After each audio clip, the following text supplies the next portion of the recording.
Morning. I'm going to open Commerce Committee on this chilly, beautiful winter day.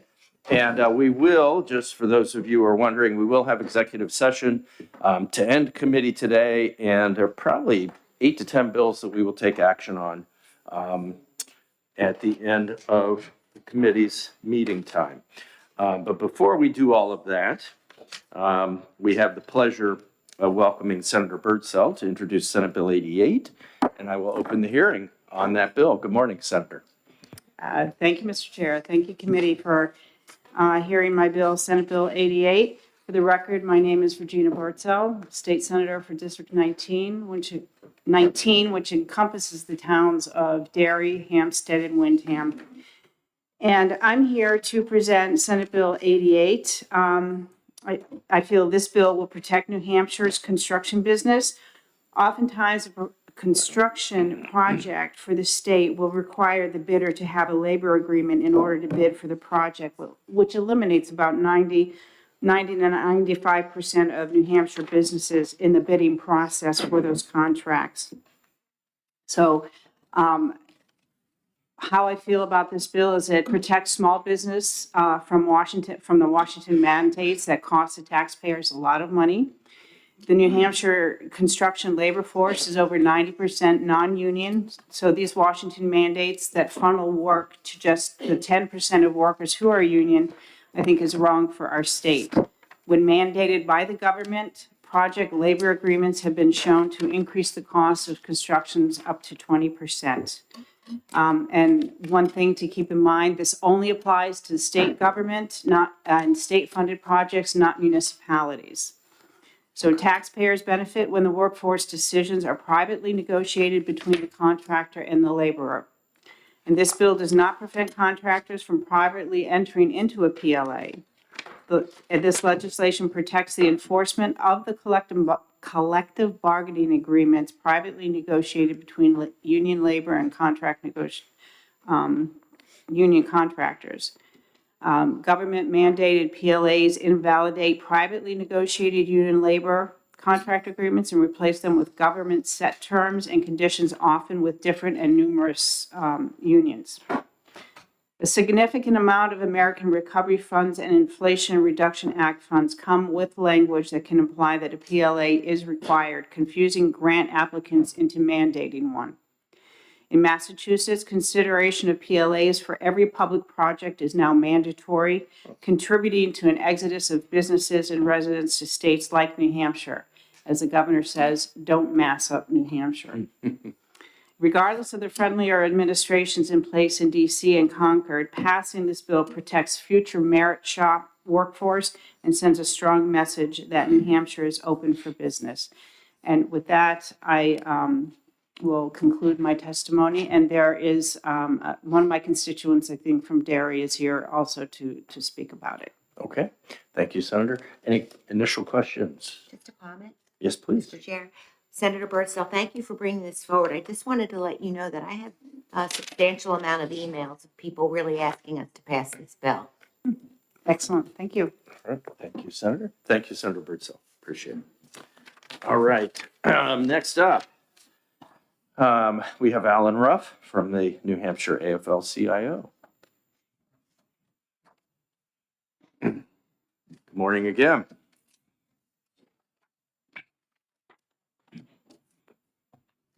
Good morning.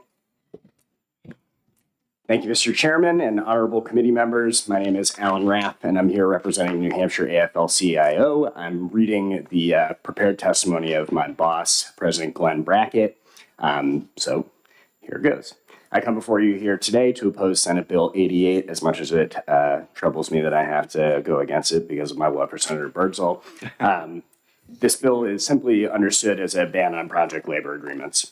So Senate Bill 88 would deny state agencies the ability to utilize PLAs, which are a market-based project efficiency tool used to ensure on-time, on-budget results for construction projects, as well as to ensure that local workers are getting the jobs created by local tax investments.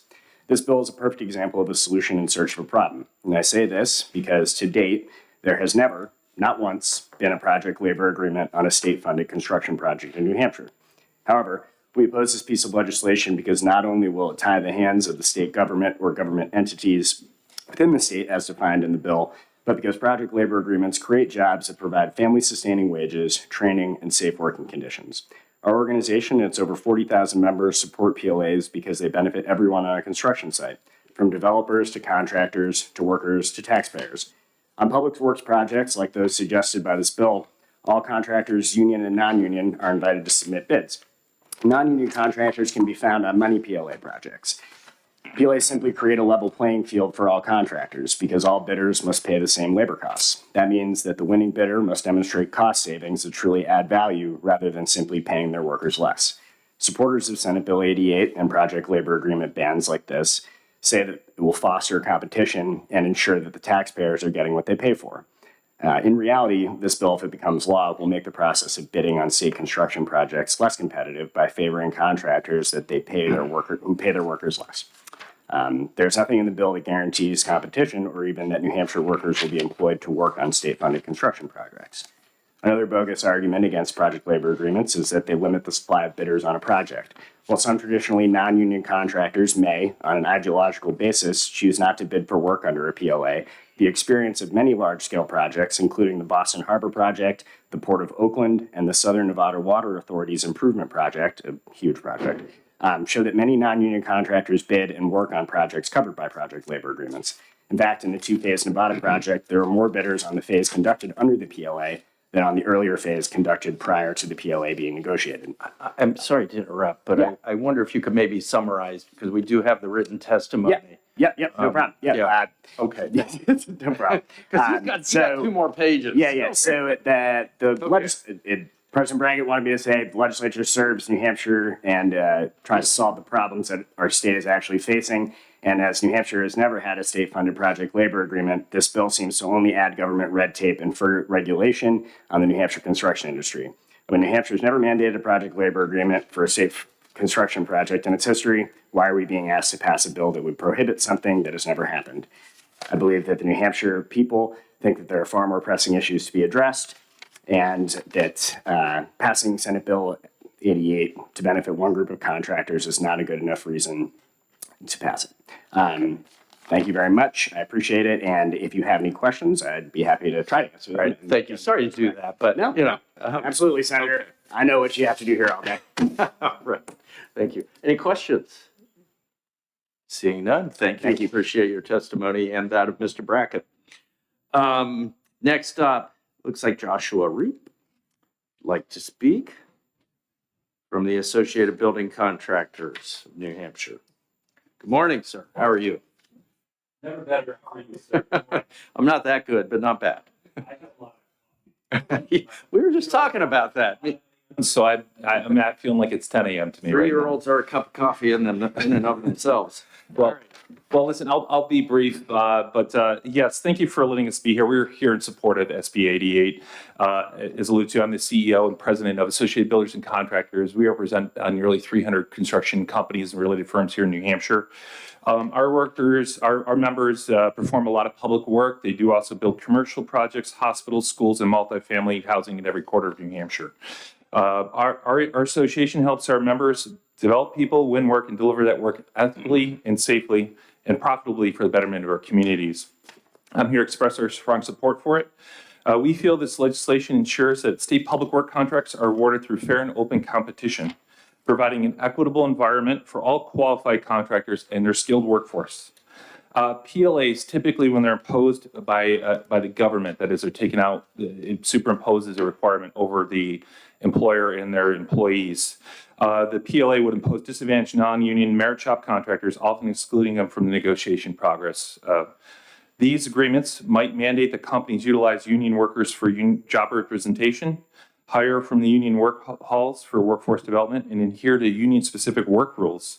A study from a professor named John McGowan, formerly of St. Louis University, highlighted that merit shop contractors on PLA jobs can lose up to 34% of their take-home pay benefits that they do not use, essentially amounting to wage theft if a PLA is mandated in public work. By eliminating the mandatory use of PLAs, SB 88 ensures a level playing field. And I want to be clear, nothing in this legislation prohibits a union contractor from using their privately negotiated PLA with the union workforce. All it's saying is government won't get in between the contractor and the workforce. It leaves that decision up to the bidding party, because that's important. Because at the end of the day, as taxpayers, we want to make sure that we have the most efficient workforce possible, providing the most competitive price among qualified bidders. And the state establishes what a qualified bidder is, not just some guy with a pickup truck and a paintbrush. These are professional operations with a professional HR department and take care of the people. Union or non-union can bid those jobs today, and we want to just maintain and preserve that advantage now to keep New Hampshire as the shining beacon of opportunity that it is today.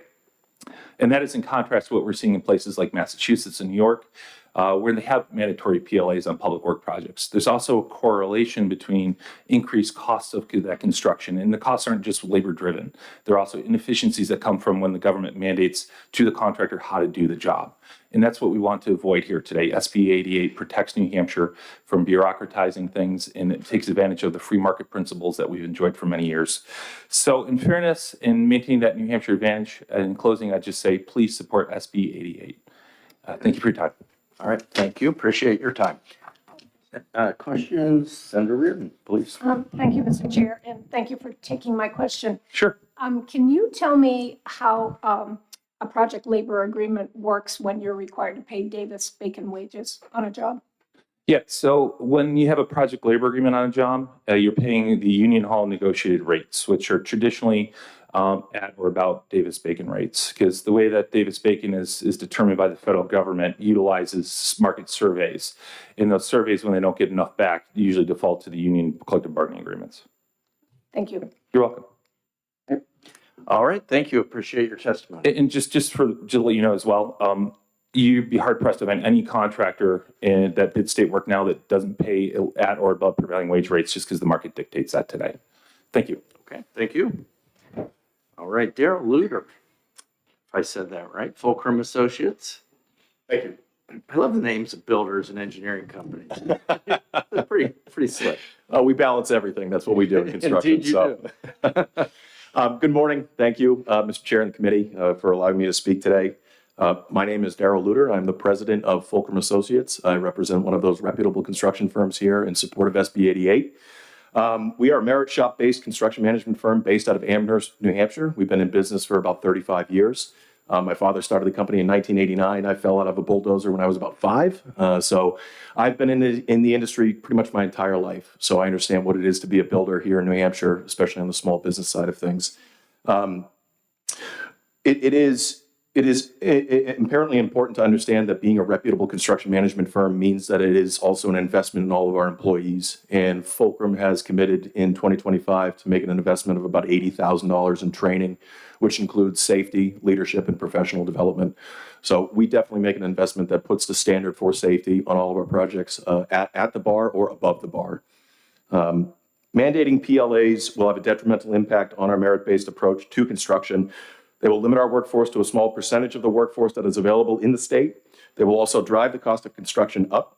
And in the current economic environment, communities cannot afford to have critical resources such as police, fire, emergency services limited due to overall costs in some cases up to 20%. This is an unfair hindrance on subcommunities that are in desperate need of these services, and we need to be sure that this is not the case at the state level. Fulcrum has been and will always be focused on maintaining the free and open principles of a merit-based approach to construction, and will constantly look to elevate every standard possible, thus creating a robust, highly skilled, and safety-conscious workforce. We build our communities around us. Fair competition creates maximum opportunity, which allows for us to grow with our communities and within the state. So, as the president of Fulcrum, I would ask that you support SB 88. Thank you, sir. Any questions? Seeing none. Appreciate it. Thank you. Very much. All right, next we have Michael Guillemette. Did I say that correctly? All right, not bad. From Greenland and Rose Steele. And you did submit written testimony. It's short. If you're more comfortable reading, it's fine. Otherwise, tell us the story. Yeah, I'll just tell the story real quick. Thank you this morning for having me here. I appreciate that, to support the SB 88.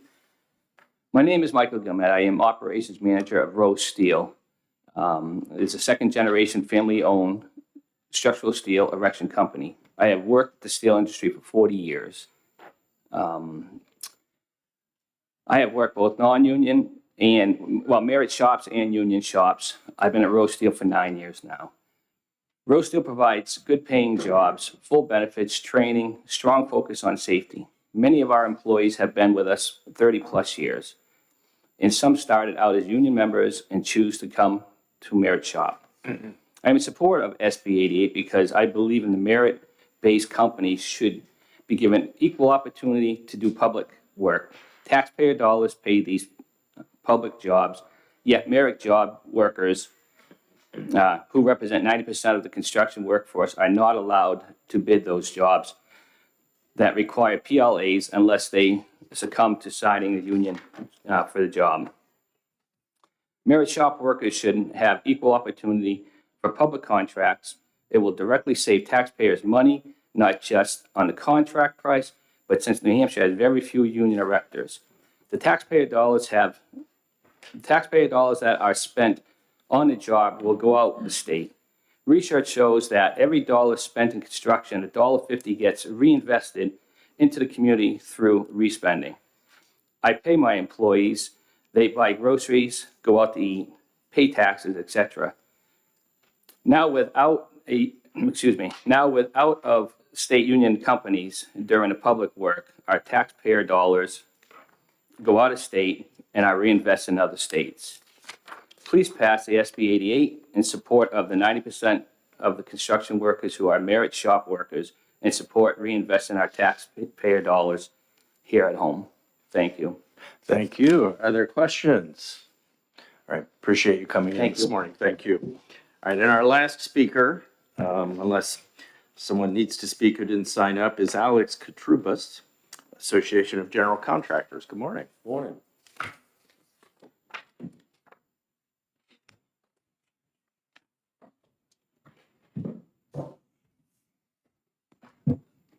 Thank you, Mr. Chair, members of the committee. Alex Katrubas, I'm here to represent the Associated General Contractors of New Hampshire. We are a trade association representing over 100 building, highway, and related contractors. We're here to support this bill because it codifies the current procurement practices in our state. And that policy is that PLAs are not required for state construction projects. We are opposed to government mandated PLAs because we believe that construction firms should be awarded state contracts that are the best value for the state of New Hampshire. And that means the most qualified firm with the best price. That's who should be getting these contracts. We do not believe that a state agency should require the use or negotiation of a government mandated PLA that would compel a firm to change its labor policy or practice in order to compete for or perform a publicly funded construction project.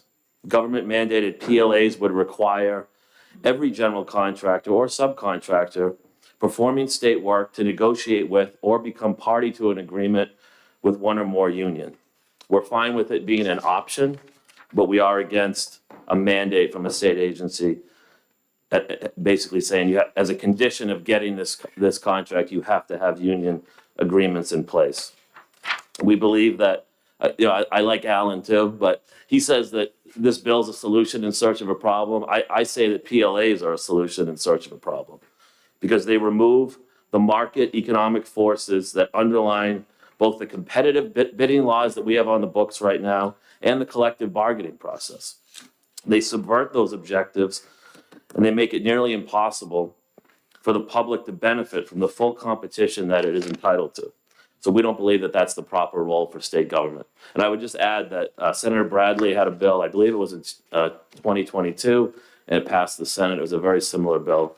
And I think it went to the Finance Committee. And I did hand out a press release from our national organization. It speaks to the issue that the majority leader raised when she introduced the bill with federal mandates on PLA. So I would ask you to just please take a look at that. And thank you very much, Mr. Chairman. Thank you. Are there questions? All right, seeing none. Appreciate it. Thank you. Is there anyone else who would like to speak on Senate Bill 88 who maybe didn't indicate? All right. There was one person who signed up in support and chose not to speak and one opposed. And with that, I will close the hearing on Senate Bill 88 and we will start with 162 very shortly.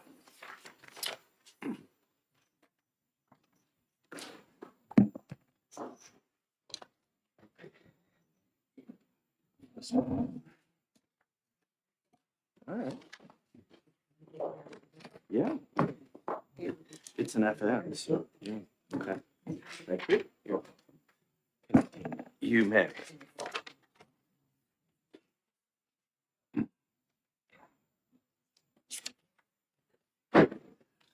All right, let's open the hearing on Senate Bill 162 and re-welcome Senator Birdsell. Thank you, Mr. Chair. And again, I'm like a bad penny. I'm back again, both today and from last There year. won't be any more pennies. That's what I It'll be a heard. bad nickel. For the record, my name is Regina Birdsell, State Senator for District 19, which encompasses the towns of Derry, Hampstead, and Windham. And I'm the prime sponsor of Senate Bill 162. I submitted this bill last year and was able to get it to us. It passed the Senate 24-0, got stuck in the House. And I was able to get a study committee out of the committee of conference. I'll get to the findings of the study committee shortly, but we do have some new members on this committee, and I'd like to go through a little of the history of why this is important to me. Since I heard about the Chinese company Fufeng purchasing agricultural land in North Dakota near Grand Forks Air Force Base, I have been concerned about the potential land grab from the CCP. In 2021, a Chinese company called Fufeng Group, based in Shandong, China, bought a plot of land in North Dakota as a site for a manufacturing facility, a proposed project that would be based within 20 minutes of Grand Forks Air Force Base, which houses our nation's most sensitive military drone technology and is the backbone of the military communications across the globe. While the Air Force has not outwardly opposed this purchase, a major at the base circulated his concerns about the project, which has brought broad bipartisan concern, including a statement from the U.S.-China Economic and Security Review stating, "The location of the land close to the base is particularly convenient for monitoring air traffic flows in and out of the base, among other security-related concerns." While the company is not a state-owned enterprise, its chairman previously participated in a provincial People's Congress, a provincial legislature of the People's Republic of China. But we must understand, in 2017, the CCP passed the National Intelligence Law, which allows the Chinese Communist Party to order citizens or company to assist in any intelligence work. Chinese citizens in organizations are beholden to China. Chinese citizens cannot truly own property. All land is legally owned by the state, which means it is ultimately owned by the CCP. Since at least 2017, federal officials have investigated Chinese land purchases near critical infrastructure. They shut down a high-profile regional consulate believed by U.S. government to be a hotbed of Chinese spies, and what they saw is clear effort to plant listening devices near sensitive military and government facilities. At the end of 2010, according to USDA foreign holdings of U.S. agricultural land reports, China had invested in 13,720 acres of U.S. land, all told, and at the end of 2020, China had a total of 352,140 acres of land. So getting to the legislation, I know Senate Bill 366 last year was much broader and had a greater impact. Senate Bill 162 is a much narrower version based on the input from the study committee this past summer. The study committee heard from Christopher Bond, which you'll hear from shortly, from the AG's office, who helped me write the previous bill and this current bill. The Secretary of State's office regarding a new federal statute, the Corporate Transparency Act, which we will not have access to. Jason Stock from the Timberland Owners Association, and David Dinwoody, the director of the Space Force facility in New Boston, as well as Thaddeus Dickinson. He's an anti-terrorism program manager and chief of plans and programs, Insider Threats program at Space Force in New Boston, as well as Robert Little, the mission assurance officer at Space Force. With the input from all of those above, I spoke with the Deputy Adjutant General's office and asked which facilities did they believe would be targets. They responded, the State National Guard headquarters in Concord, the Army Aviation Facility in Concord, the Regional Training Center in Pembroke, the Readiness Center, 197th Artillery Brigade Brigade in Manchester and the National Guard facility at Pease. So based on this input, we tightened up the language only to cover those facilities as well as the Space Force New Boston and the Portsmouth Naval Shipyard. And I will let you know that Maine has already protected their side of the Portsmouth Naval Shipyard. The input from the committee, they wanted to add other adversaries to the ban. And so we included the Chinese Communist Party, Russia, North Korea, Iran, and Syria. Based on the input from the study committee and testimony, this legislation is much different than the one from last year. As I said, I did request help from the AG and Kate Littman on this new scaled-down version.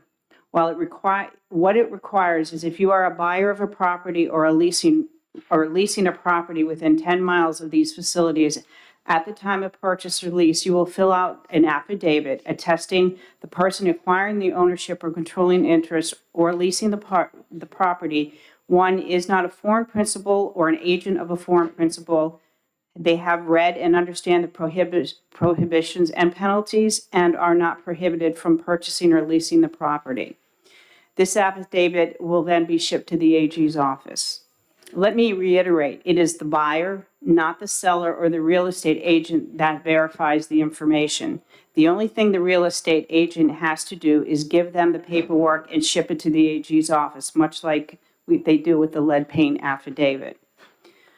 One of the things that was brought up in the study committee was the Committee of Financial Investment in the U.S., CFIUS. After speaking with Congressman Pappas's office and the former members of CFIUS, they have not had much success with CFIUS, and that is why they believe so many states have taken it upon themselves to pass these pieces of legislation, and they are fully in favor of these pieces of legislation. So currently, Hawaii, Iowa, Minnesota, Mississippi, North Dakota, and Oklahoma already ban foreign ownership of farmland, and legislation has been introduced in Texas to prevent malicious use of infrastructure. So I did get some concerns from the realtors on liability. I believe they are covered through this piece of legislation, so I don't think it's necessary. But even so, Attorney General Bond, Kate, and I will be amending it just to reiterate that the realtors are not liable for this piece of legislation. And additionally, we are looking at if someone refuses to sign it, that form should still go to the AG's office so that the AG understands that they did not authorize to sign it.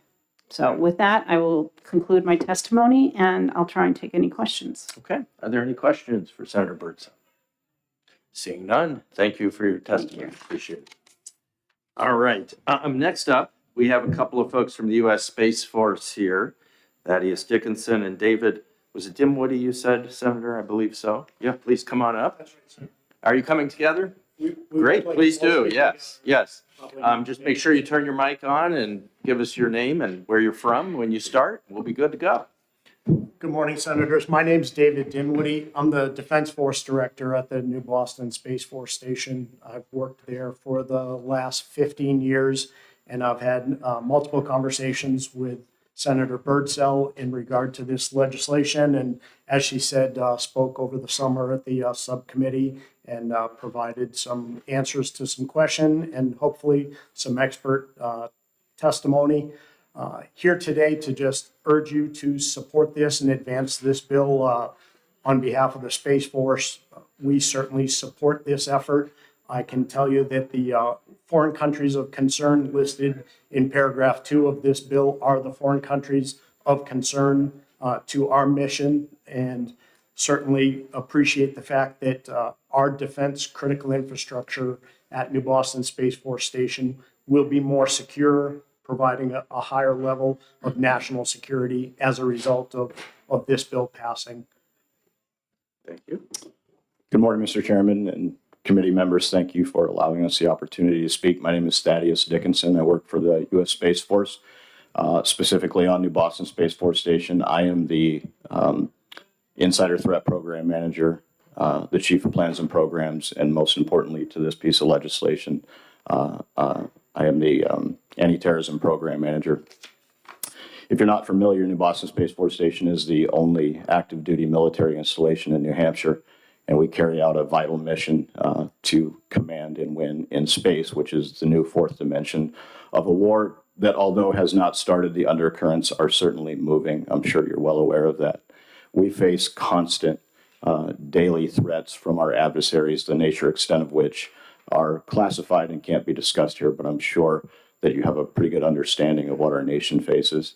The important work of Senator Birdsell and the important piece of legislation before you is certainly helpful in our mission to protect assets that are vital national security.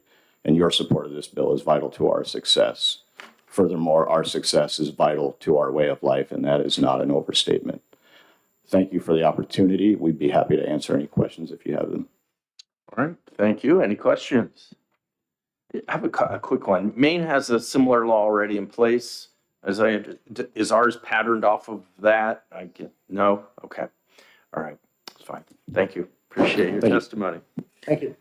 We have Chris Bond from the New Hampshire Department of Justice here to speak. Good morning. Good morning. For the record, Chris Bond, Associate Attorney General. As Senator Birdsell mentioned, she reached out to our office for assistance in drafting, so we did provide some assistance with this bill and last bill. Just to highlight a couple of tweaks that are in the draft legislation now that weren't there before. The definition of the prohibited buyer is narrower, and that was a reflection of what we were seeing around the country with other states having similar laws challenged. So I think we've narrowed it down so we don't have hopefully don't have the same kind of issues that some other states have run into. And as Senator Birdsell mentioned, the definition of the critical infrastructure is much more targeted around these 10 specific facilities. And I'd also like to point out, I know people get very nervous about property forfeitures, but the current legislation, a forfeiture would only be available when there had been a criminal conviction for violation. So I think from a due process perspective, we feel like we're in pretty good shape. I don't have anything else unless anyone has any questions. Okay, are there any questions? All right, thank you. Thank you. Ms. Lily Tang Williams is here to speak on Senate Bill 162. Good morning. Good morning. Nice to see you. Yes. All right. If you could turn on the microphone. There we go. What? All right. Yeah. Very good. Happy Chinese New Year. This is the Year of Snake. Tomorrow's last day. We celebrate 15 days from January 29th.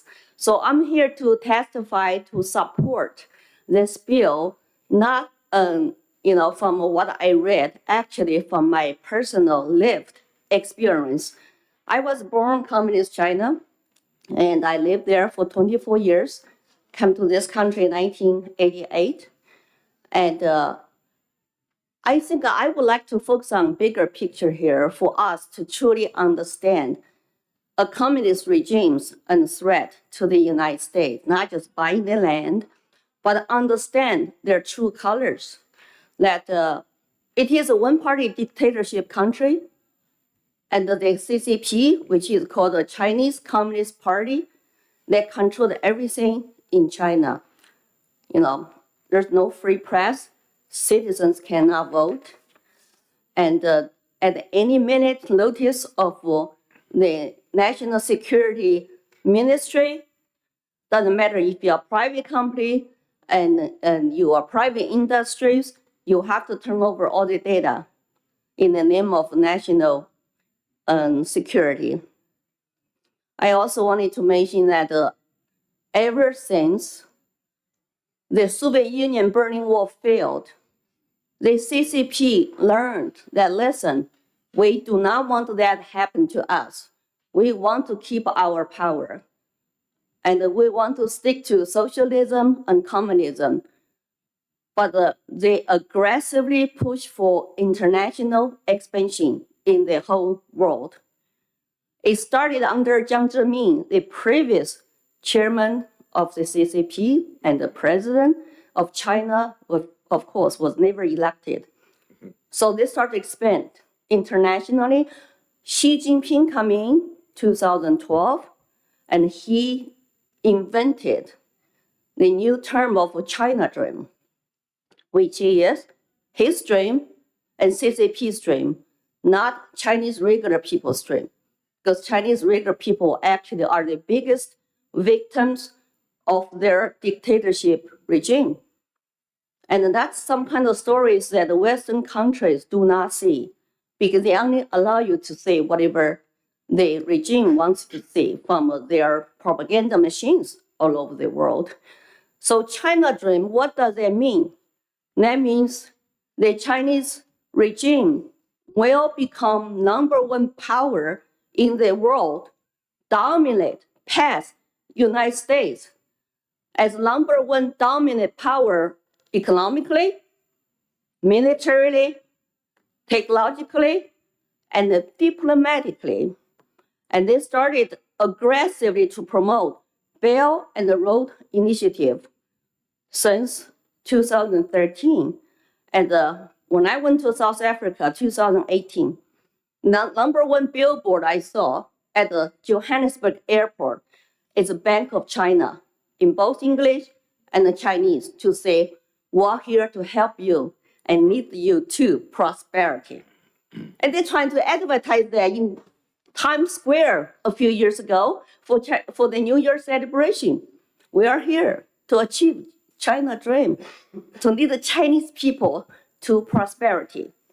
And since then, they had 50 countries sign up to be their partners, including European countries, and including, recently Panama, which has decided to not renew their contract.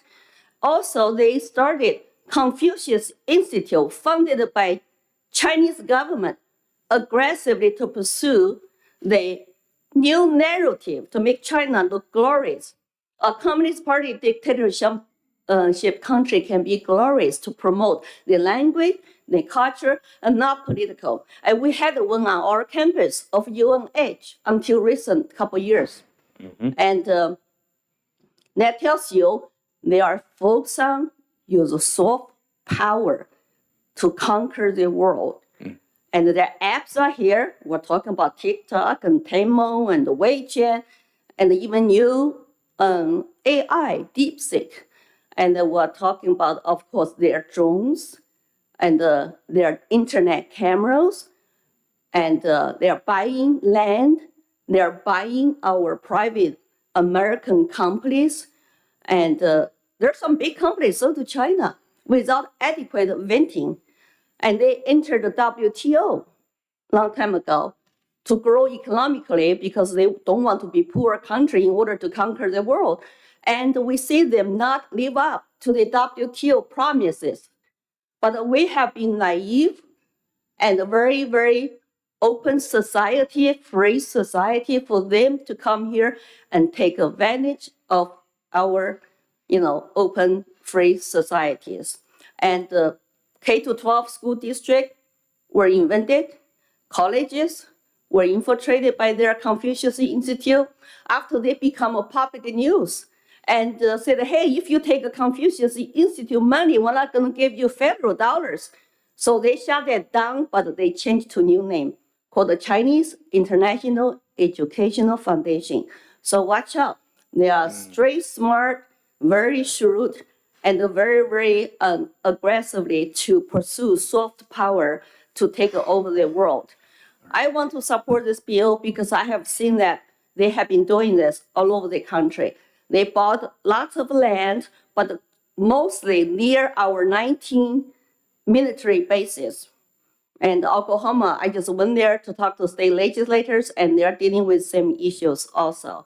I have 2 veterans sons who serve this country, and they're patriots, and I am a patriot because by speaking the truth here, testify, speak around the country, I got a death threat from my native country, CCP. I have not been able to go home to see my family for the past 10 years. But they're not going to shut me down. I'm an American citizen. I have free speech. And it's my honor and privilege to even testify and testify here because that's the right. I never had in China. You cannot even walk to any government buildings to testify. You cannot even vote. You cannot speak up. They lock you up. So I want you to understand the whole picture, what the China dream is. I will leave free or state. I'm sure we can work out a solution to limit. Personally, I would like to see we expand the 10 miles, but if that 10 miles is what you can come up to in order to make that pass, this bill, then that's the first step. So I'm open to any questions you have, and thank you. Thank you. Appreciate that. Any questions? All right. Thank you very much. Appreciate your testimony. Thank you. All right. Okay. Last up, as folks have signed to speak, we have Chris Norwood from the New Hampshire Association of Builders. Good morning.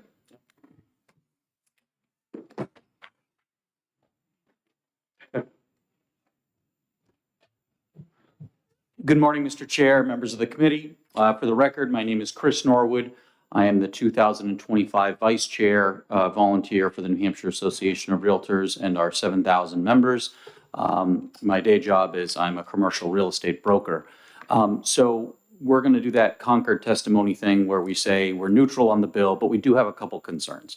I don't want to leave this room with anyone thinking we're in full support of the CCP or any of the other entities listed. And I grew up right around the corner from the New Boston Air Force Tracking Station, so I can certainly respect the gravity of the situation that we're talking about. To make my comments brief, what I'd like to do is go to page 3, row 5 and row 6.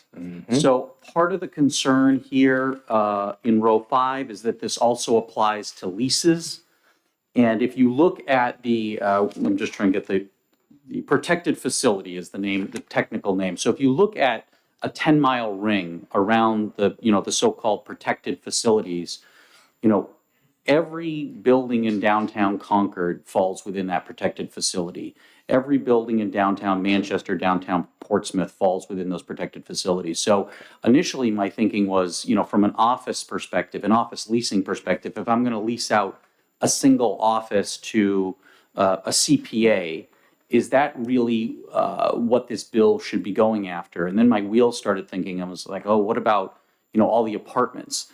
It just seems like there's a lot of affirmative disclosures that from the realtor's perspective, I guess we're just trying to weigh in whether or not the leasing needs to be there in addition to the purchasing. So that was just one comment. Obviously, the 10 miles, maybe that should be shrunk, or I don't know what the rationale behind the 10 miles is, but I would ask that if we are going to have any sort of mile-based metric, that we would ask the AG or some other authority to issue maps. I know that sounds a little silly, but it's kind of hard even just on a quick Google search to get a 10-mile ring from a subject property to understand if you fall within that ring or not. And because the penalties are pretty high, I think that it would be appropriate to issue warning maps for those properties. I do want to thank the sponsor for the improvements made to the bill, and I know that we talked about liability, so rows 23 to 27 on that same page of the bill, where it gets into Roman numeral 2. I still think there's a little bit of confusion as to the roles of the individuals, specifically the realtors. In Senator Birdsell's intro, she made reference to if a buyer or a tenant refuses to sign, then that can be noted. But noted to whom? Because our understanding, it's not the realtor's responsibility to present that disclosure, that form, like the lead-based paint form. The lead-based paint form is a civil or an EPA action. So who is the enforcement mechanism? Is it the responsibility of the realtor to affirmatively note that someone has denied signing the form? So there's just some confusion there that we'd want to clear up. And I really think that that's it. So just kind of in quick summary, I think the leasing is probably the biggest one for us, just because there's so many apartment tenancies, so many smaller tenancies, and then some mapping guidance, I think would be appreciated. And then finally, just some clarification as to what the role of the Realtor is. Is it specifically to just let the buyer know, hey, there's this form that you need to send in? And if the buyer says, well, hey, I'm not signing anything, does that create liability for the Realtor or anyone else, like the title agent, if that is stated? So I appreciate your opportunity to let me testify and happy to answer any questions. All right. Any questions? Senator Reardon. Thank you, Mr. Chair, and thank you for taking my question. As I'm looking at the bill, it seems though all of the action is taking, or the requirements are taken care of post-closing. And might it make more sense, and in light of what you're saying here, the section of the statute that requires all of the advance notices at the time of purchase and sale, radon, septic, sewer septic disposal, prior to the sale, lease of real property where methamphetamine has been produced prior to the sale, subject to a public utility tariff. Is this wiser? I'm not probably changing anything that's in here, but to have some notification that goes with the purchase and sale in the first place. So when the property is being sold, everybody is on notice that if in fact any of those activities take place, there's going to be additional filings required. So thank you, Senator, for the question. And we have had conversations within our community to where best would be those disclosures. So you're referencing RSA 477 relative to the notifications. There is something called lead paint. There is something called radon, et cetera, et cetera. And that would be the likely location. I think what we would have is some sort of Q&A that says, if you are, how would I say it is, if you are purchasing this property and you fall within this map, see link here, then you would have to fill out this form, see link here. And it would be the disclosure to the buyer. I would make the comment that relative to leasing disclosures, you hit upon, and I stand to be corrected, but I believe methamphetamines and lead paint, those are the only two disclosures that are required in the leasing of real property. And so this would be a third one, and there's not presently a standard leasing disclosure form. Again, to my knowledge, those are the only two that transcend all leases. Yes, thank you, Senator. Thank you, Senator. Any other questions? All right, seeing none. Let me ask you, have you talked with Senator Birdsell about the concerns of the Realtors? So thank you for the question, Senator. I personally have not, but our CEO, Bob Quinn, has been in communication with the Senator. Yes. All right, very good. Thank you. All right, thank you. Appreciate it. Is there anyone who would like to speak on Senate Bill 162 who didn't sign up? All right. We have a sign in from the Office of Governor Kelly Ayotte in support of the bill as well. All right. And with that, I will close the hearing on Senate Bill 162, and we will pick up very shortly with Senator Perkins Quokka and Senate Bill 86. Oh boy. Goodness gracious. Did not see that coming.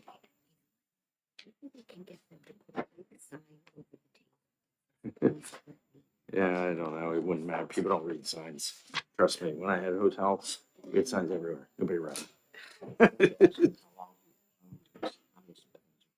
Me? Oh. That's a good question. What's the matter with you?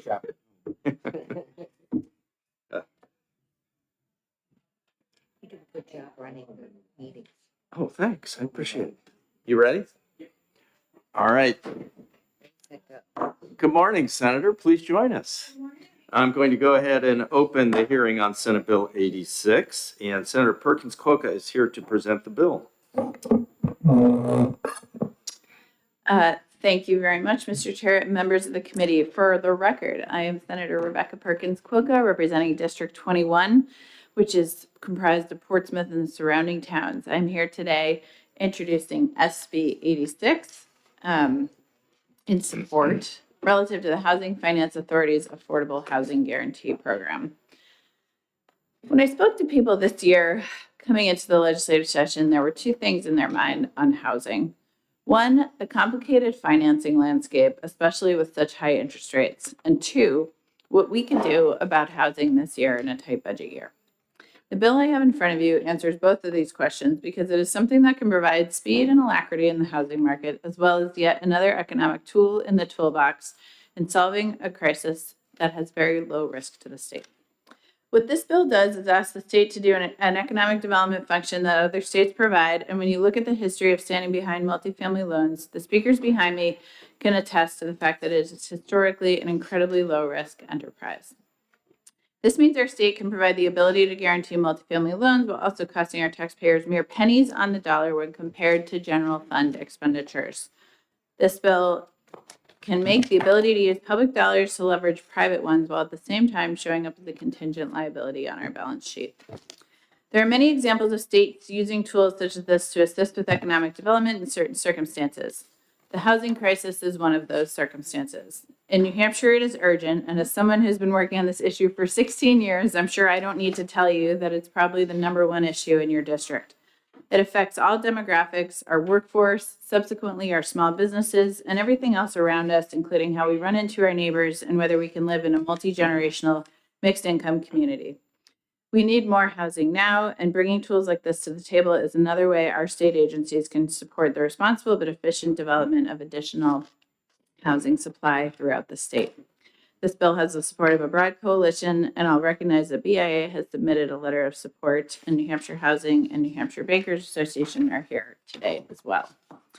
One further comment, I worked with the state treasurer on this bill, and she has suggested one further language change to the bill to ensure that it's clear the amount of loans that were capped at any one time to stand behind.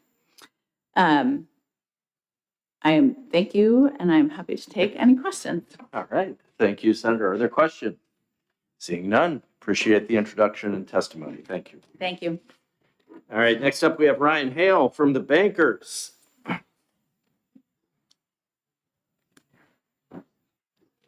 Good morning, sir. And since you have written testimony, if you'd summarize, that would be great. I sure will. All right. Yeah, talking points here, nice and quick. Well, it's great to be here. First time in front of the committee. It's great to see everyone. And again, for the record, my name is Ryan Hale, Vice President, Government Relations for New Hampshire Bankers Association. New Hampshire Bankers represents 40 member banks in the state that employ approximately 6,000 individuals. As you just heard from Senator Perkins Quokka, this bill establishes a loan guarantee program within the New Hampshire Housing Finance Authority. The key feature we see in this is it provides that loan guarantee covering up to 80% of the principal for affordable housing projects. What the impact on this would reduce financial risk to lenders and encourage greater investment in projects that might otherwise struggle to secure that financing. As we all know, and I know this committee has heard many bills about the housing crisis, it is a crisis in this state affecting banks in two ways, our member banks in two ways. First, it affects their customers, families seeking affordable housing, as well as businesses aiming to grow. Furthermore, it affects the banks directly because they are a business. It impacts their own ability to recruit and retain talented professionals. So in closing, while this isn't a singular tool to impact the crisis, we do feel it will be a helpful tool in addressing the housing shortage the state's currently experiencing. So I respectfully urge the committee to support and advance this important piece of legislation. And with that, I'm happy to take any questions members may have. All right, thank you. Questions, Senator Murphy? Thank you. I'm on the bill as a co-sponsor, but I think there's one concern that I want to ask you to address. Yep. Is there any risk here of market manipulation, or could guaranteeing these loans somehow make banks more liable to make the loans, therefore risking greater chance of default? Thank you for the question. Not having taken a look at the bill with that in mind, I'd have to take another look. I think it is broadly written, and I think it does enable the authority to promulgate rules, and I'm wondering if that might be an opportunity to address those concerns, if not amend the bill further. Any further questions? All right, thank you, Mr. Hale. Thank you. All right, we have Abby Bronson from the New Hampshire Community Loan Fund here to speak. Good morning, Abby.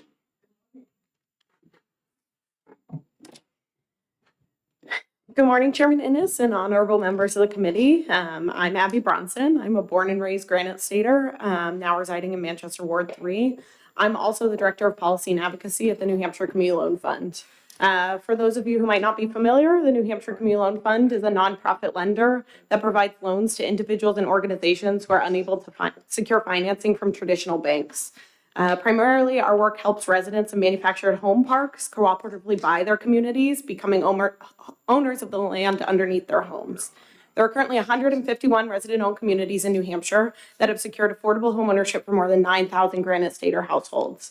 I'm here to urge your support of SB 86, a bill which, as you've heard, would create a new affordable housing loan guarantee program because it'll help us to preserve and expand affordable home ownership opportunities. I don't have to repeat what's been said already about the affordable housing crisis in New Hampshire. You all are intimately familiar with that. But I will say that SB 86, unlike some of the other bills that we've heard this session, will help to make affordable housing deals happen right now. So I have an example of that from our perspective. So last year, we closed 3 loans for nearly $9 million to help manufactured homeowners buy their parks. Between these 3 communities, there were 145 homes.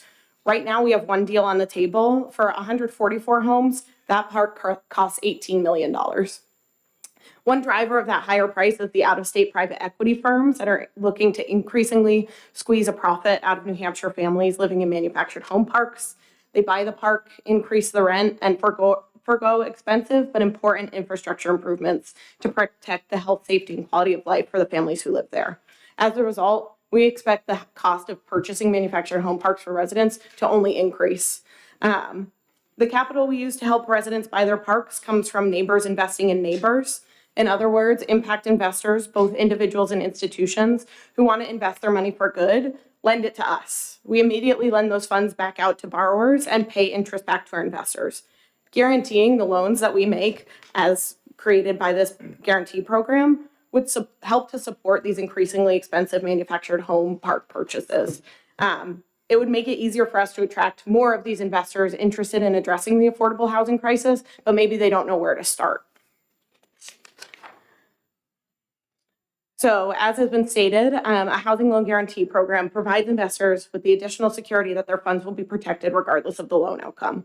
The good news is that because of the coaching and support we provide alongside our lending, none of the state's 151 manufactured housing resident-owned communities have ever failed.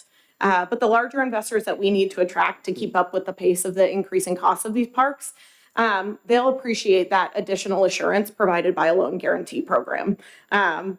So if you think about your own funds and my own funds, I'd be more likely to lend to a friend or a family member if they could sign a paper and say, yeah, you're going to get paid back. That's what this bill would do. Even if your friend or family member has always paid you back, all of our resident-owned communities have always paid us back, but those lenders will appreciate that added assurance nonetheless. So with that, I'll just end on manufactured housing is one of the few affordable home ownership options left in the state. Without creating new financing tools like the one in SB 86, it'll only get harder to maintain this affordable housing and help residents buy their communities. So thank you, and I'm happy to take any questions. Okay, thank you. Are there any questions? Seeing none, appreciate it very much. Thank you. All right, Don McKinney from New Hampshire Legal Assistance signed up, but doesn't need to speak, my mistake. Rob Dappis from New Hampshire Housing is here. Good morning. Morning, Chairman Innes and members of the committee. I'm Rob Dappis, Executive Director of New Hampshire Housing. Thanks so much for the opportunity to speak to this bill.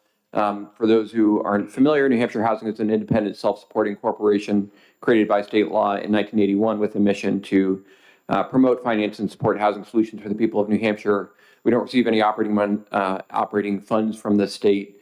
We achieve that mission through a number of programs that promote homeownership, help finance affordable multifamily rental housing, and administer the Section 8 or Housing Choice Voucher Program for the areas of the state that don't have a local housing authority.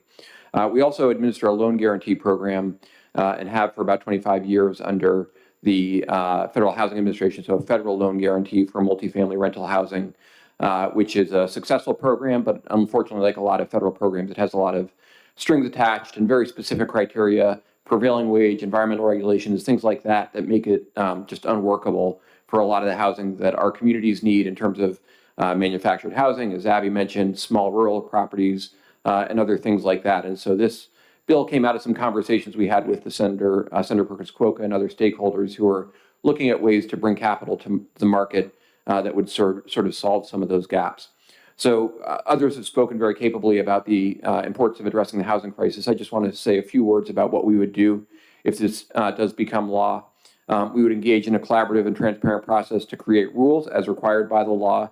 And already in our statute, it says that when we make rules, they got to be approved by our governor-appointed board of directors and with opportunities for public input and stakeholder input. And we would do that in a proactive manner before we drafted anything to make sure that the program is workable. And I would say some key criteria would include, making sure that this would bring capital to bear at discounted rates relative to the market, making housing developments happen that wouldn't otherwise happen. And it's not too hard to find examples of that. We've got developers, including the Community Loan Fund as a lender, but also, Eric Chinberg was in here talking about the CDFA program last week with a number of examples of housing initiatives that just don't pencil out now. And then third, the program would have to do so without exposing the state and all of us as taxpayers to unnecessary risk. And I would say if it doesn't check those three boxes, then the program's no good, and I'd rather have no program than one that doesn't check those boxes. I would also say housing supported by the loans guaranteed under this program would be affordable. The proposed law includes defined affordability levels, and we would work with stakeholders to establish sort of key criteria in terms of the percentage of units that would have to be affordable in order to make sure that it's sort of workable and achieving the public purpose without making the projects so restricted in terms of their income and potential tenants that they just don't work. I do want to speak to risk and default specifically. I would say that our goal would be to have zero defaults, and for better or worse, we're a pretty risk-averse organization. And I think that's reflected in our track record administering that federal risk-sharing program. As I say, I've been running for about 25 years with about $484 million in insured commitments and zero defaults to date. So we would also make sure, I would say, that loans that apply for guarantees under this program are not eligible for the federal risk sharing program. I would rather insure them with federal, have the federal government take on the risk than the state.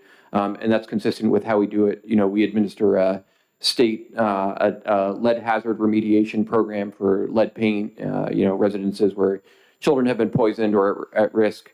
We also have some money from the state that helps fill the gaps in areas where the federal criteria make it unworkable, but we make sure that people apply for the federal funds, that we determine that they are ineligible for them before we, sort of give them the opportunity to access the state funds. So I hope that answers some questions, but I'm happy to answer any others. Okay, thank you. Questions, Senator McGill? Thank you, Mr. Chairman. Thank you for coming with your testimony. I appreciate it. How many New Hampshire residents did you help close housing deals last year? So in terms of our homeownership program, which is sort of the most direct, we did a little over 1,000 loans, about a little over 90% of them were first-time home buyers. I'm not sure how many were in those households, but 1,000 borrowers. And then in terms of the homes that we helped create through financing multifamily rental housing, I have to say I don't remember, but I think it's in like the 600 to 800 range. Might be a little less than that last year. And then through the voucher program, we're helping about 4,000 low-income Granite Staters pay their rent each month. Follow-up? About how many more do you think you'll do if this bill passes? Good question. And I guess the honest answer is I don't know, but I would hope that, part of the challenge is some of the projects that are really missing right now are smaller projects. And so maybe the best indicator of that would be other programs that we've stood up in terms of small supportive housing for people with substance use disorders. The legislature has sent some money to the Affordable Housing Fund for those purposes. And those have not generally been big numbers in terms of unit count at least not getting off the ground. You know, maybe 4, 5, 6 projects serving between 10 and 30 people or homes per project. But it's possible that this could be larger, and certainly the manufactured housing parks are generally larger transactions, and that's sort of a sector where we really have no products that work well for them right now. And sometimes Community Loan Fund will do a transaction with those parks that's several hundred units in one go. Thank you. All right. Thank you. Thank you for the question. Okay, seeing no other questions, thank you. Thank you, Mr. Chair. Chris Norwood from the Association of Realtors is back. Good morning again. Good morning, Mr. Chair, members of the committee. Again, my name is Chris Norwood. I'm the 2025 Vice Chair Volunteer of the New Hampshire Association of Realtors Public Policy Committee, and I'm a licensed real estate agent in the state of New Hampshire. The realtors are in support of this bill, and I also would like to disclose I'm on the board of the New Hampshire Housing Finance Authority, but I come here today speaking on behalf of the realtors.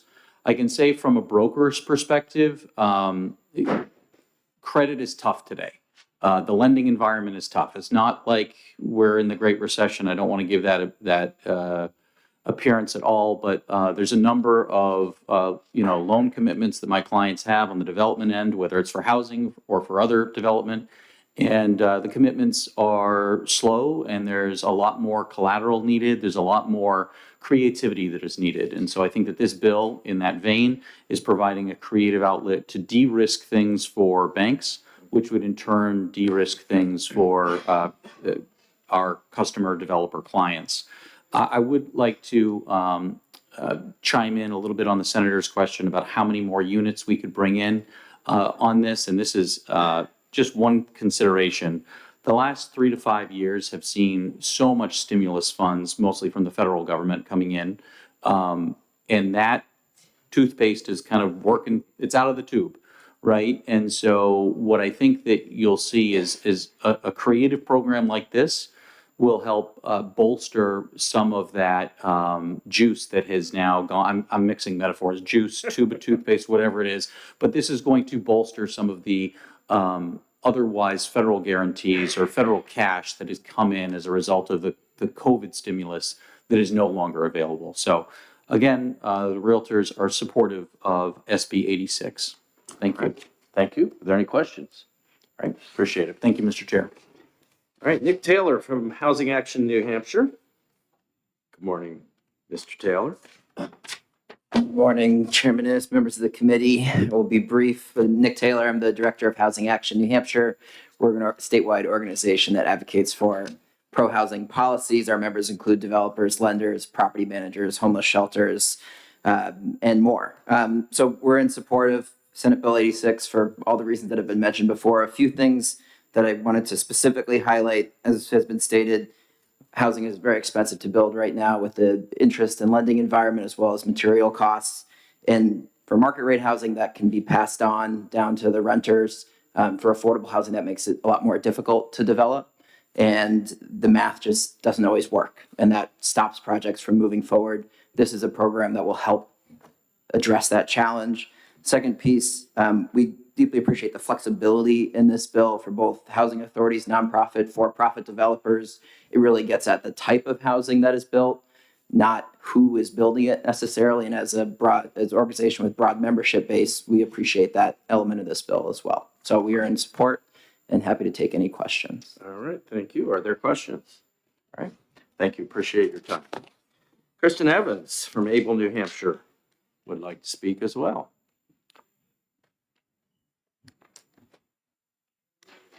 Good morning. Good morning, Chairman and members of the committee. For the record, my name is Kristen Evans, and I serve as the Director of Policy for Able New Hampshire, which is a disability justice organization dedicated to protecting the civil and human rights of people with disabilities across New Hampshire. I am here today to speak in strong support of Senate Bill 86. I urge you to support this bill because for people with disabilities in New Hampshire, the housing crisis is not just a matter of affordability, it is a crisis of accessibility, independence, and basic human rights. As you are aware, New Hampshire rental market is in crisis with a vacancy rate below 1%. This shortage is especially devastating for people with disabilities who already face significant barriers in securing housing that meets their needs.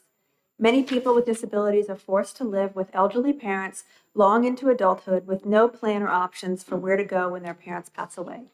The lack of affordable, accessible housing leaves them at risk of homelessness.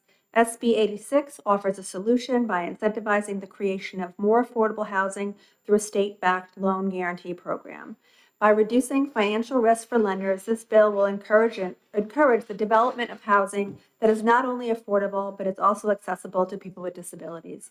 Other states have successfully implemented similar programs, leading to the creation of thousands of units that allow people with disabilities to live independently.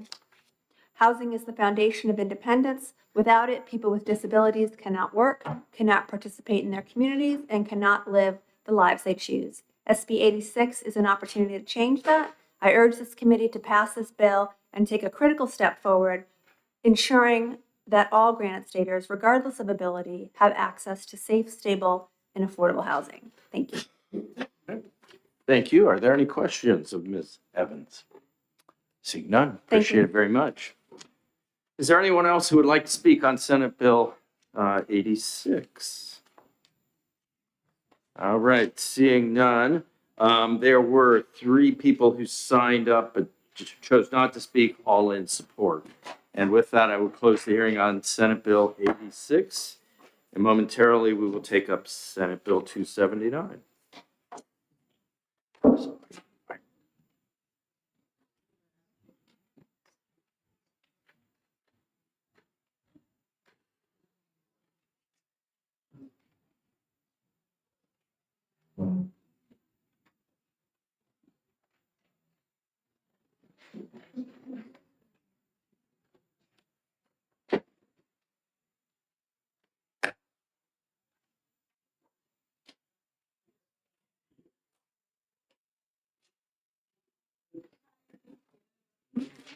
I think, Senator, I need more coffee. I'm having trouble keeping track. Yeah, sure.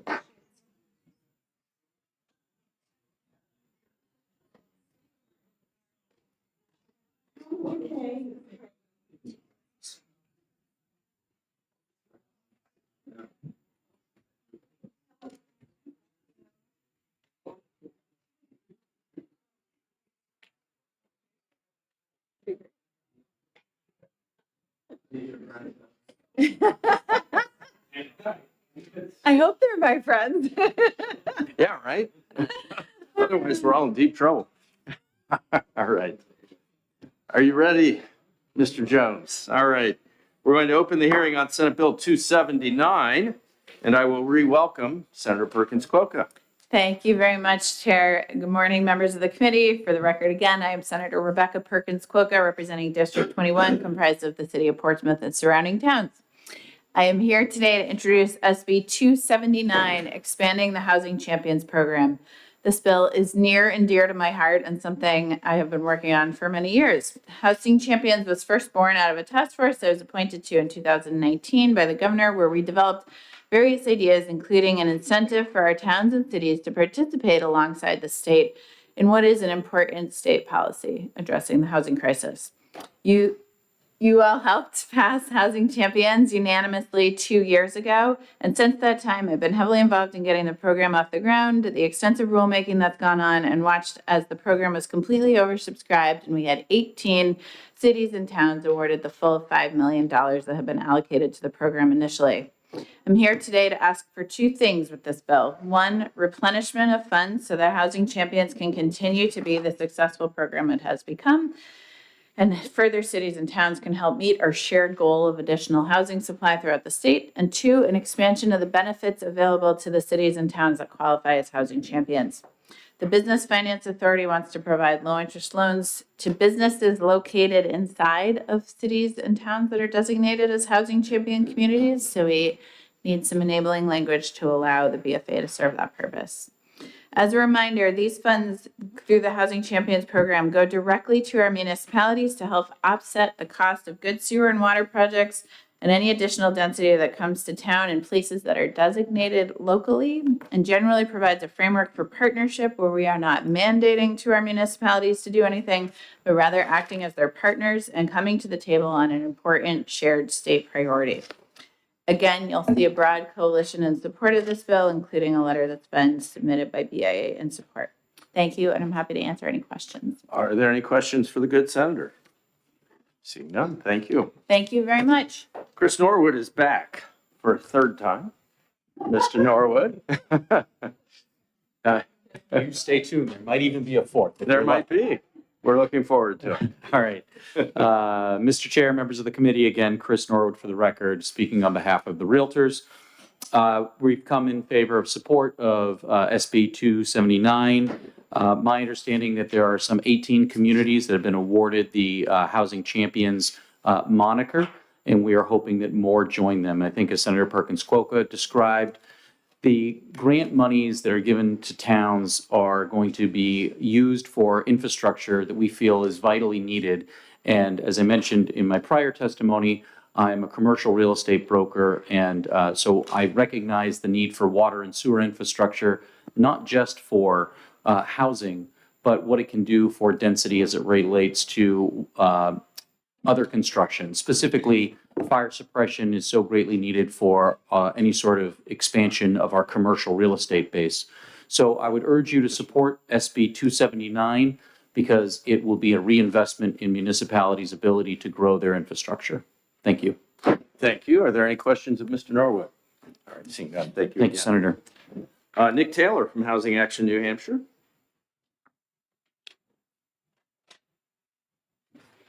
Good morning again. Good morning again, Mr. Chairman, members of the committee. Nick Taylor, Director for Housing Action. We're in strong support of Senate Bill 279. We supported the program as it was moving through in previous sessions and have been very pleased with the early success. As Senator Perkins Quokka mentioned, there have been 18 different communities that have received the Housing Champions designation. We were at the award ceremony with BEA. The communities were talking about all the great things they're working on. They were excited to receive the funds, obviously, and they were excited to receive the designation. And it was communities all over New Hampshire. It was, your cities like Manchester, Dover, Rochester, but it was also Farmington, Enfield, Hinsdale, areas that, aren't always talked about in the conversation around increasing housing. So we think it's a great program. There was a lot of interest, and we encourage the committee to support this and the legislature to keep it going. Happy to take any questions. Any questions? All right, thank you, Mr. Chair. Kristen Evans from Able, New Hampshire is back.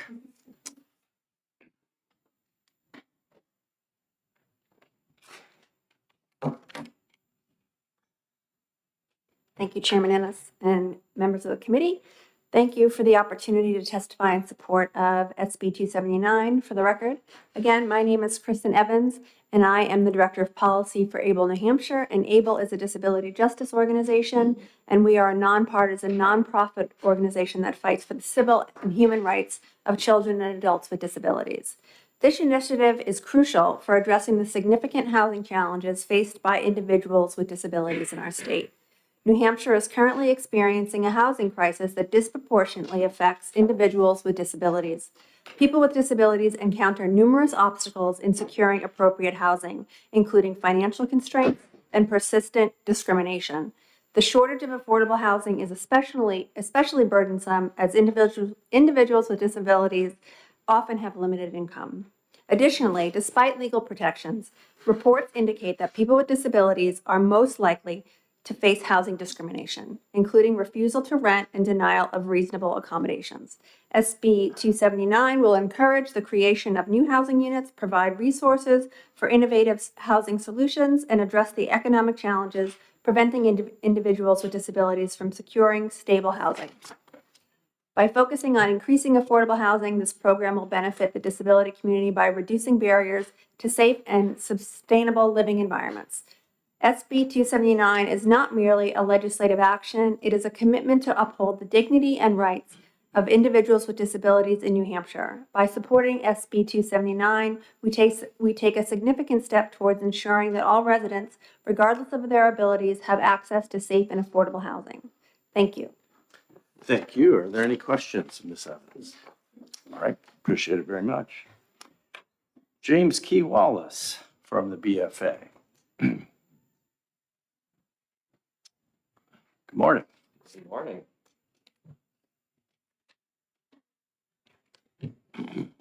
Good morning, Mr. Chair, members of the committee. I'm James Key Wallace. I'm the Executive Director of the Business Finance Authority. We are officially neutral on the bill. The reason being BFA policy is that we are neutral on bills that don't come directly from our agency. So I can tell you a little bit about what I think the bill's impact would be, and then I can mention a few concerns. My comments will be limited to the BFA's sort of portion of the bill. So I think the idea is give another incentive to communities to adopt the Housing Champions designation. And the way you do that is by offering loans to businesses that want to grow and expand in those communities at low cost. You often hear communities say, I want to help on housing, but I have concerns about tax base and this and that, which, okay, there's a lot to that conversation. But what you often don't hear is the state offering tools to say, well, if you do your part on the housing side, we'll help you grow your commercial tax base side, because they do need to be in balance. That's a valid point.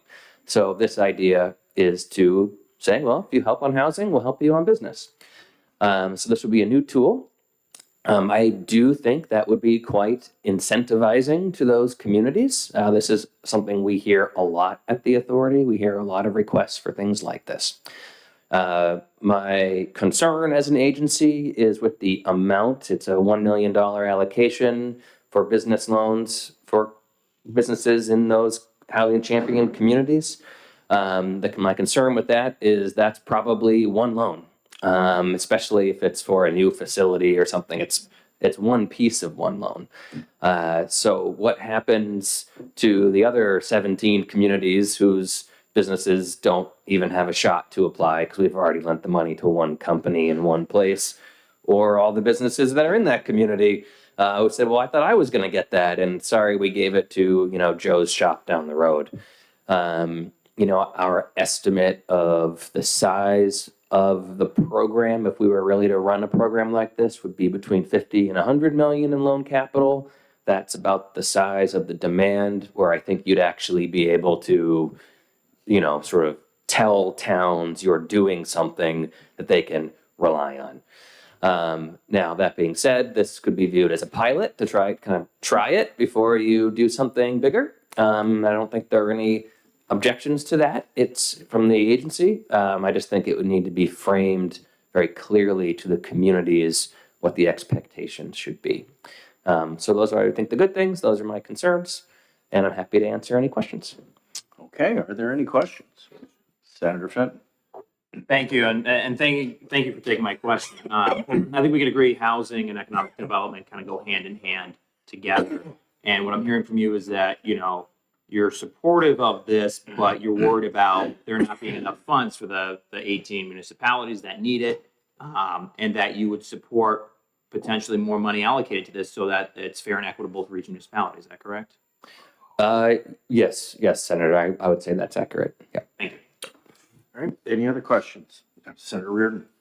Thank you, Mr. Chair. Thank you for taking my question. So if in fact this was a pilot with $1 million, is the BFA equipped to kind of survey what's out there, and if you get other inquiries, other applications, to compile that information while we're doing the pilot to give us a real on the ground look at what people are looking for? Absolutely, Senator. Yeah, that'd be easy. That's good. Thank you. Thank you. All right, any other questions? All right, thank you. Thank you. Natch Grace from the BIA.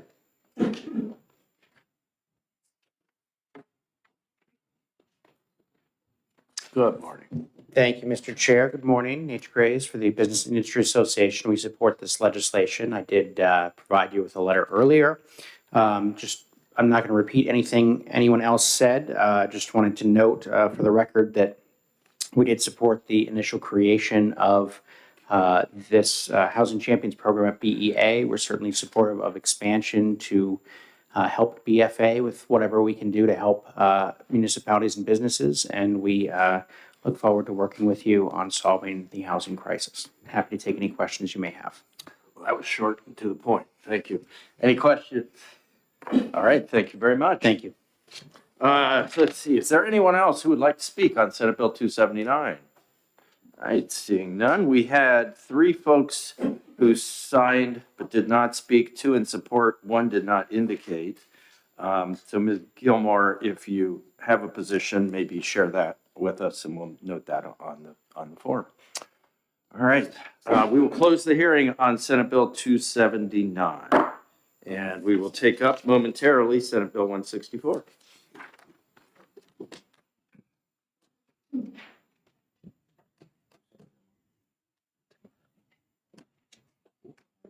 Oh, it's going to be entertaining.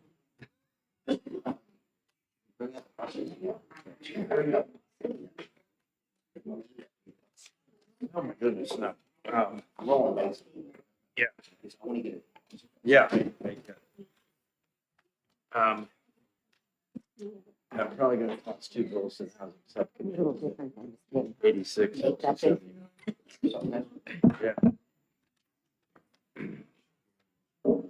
All right. Ready? Okay. We'll open the hearing on Senate Bill 164, and we have our esteemed colleague, Senator Ricciardi, here to introduce her bill. Good morning. Thank you, Mr. Chair and members of the committee. I'm Denise Ricciardi, the state senator for District 9, which goes 13 beautiful towns from Bedford to Hinsdale. I'm very excited to be here to introduce Senate Bill 164. Throughout the country, homeowners have fallen victim to a deceptive real estate practice that adds cost, complexity, and barriers to transferring or financing their property. These are formally called non-title recorded agreements for personal services. These quick cash marketing techniques used by out-of-state companies offer a nominal upfront payment in exchange for a 40-year agreement for future real estate, brokerage, and other personal home services. The company then records a document in the county recorder's office, clouding the title. It's most important to emphasize that Senate Bill 164 directly addresses this by making these agreements automatically void, therefore taking away any financial incentive for companies to try this practice in New Hampshire. It prevents the possibility of a Granite Stater being preyed upon. To help craft this legislation, we engaged with the New Hampshire Association of Realtors, the New Hampshire Banking Association, and the New Hampshire's Consumer Protection Bureau early in the process to get their feedback. And also, the Attorney General is now in support of this bill. Regarding the fiscal note that you'll see assigned to the bill, we have confirmed with the New Hampshire Consumer Protection Bureau that this bill includes language in Section 5 through RSA 358A:2 that allows them to pursue civil penalties in the event that they enforce this law.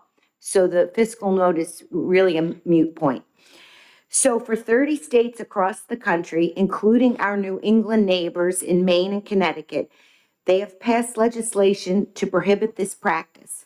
And there is active legislation in the remaining states to completely outlaw this practice. It behooves us to pass legislation to add New Hampshire to the list of states that prohibit this practice and to protect the Granite Staters. And with that, I can answer any questions, and we also have other speakers. Okay, any questions? Thank you, Senator. Thank Appreciate you. it very much. All right. I want to thank the AARP representatives for the way you signed up. Appreciate that greatly. It's nice to see all of you here. We have Mike Padmore and Pat McDermott from AARP New Hampshire who would like to speak. Good morning, gentlemen.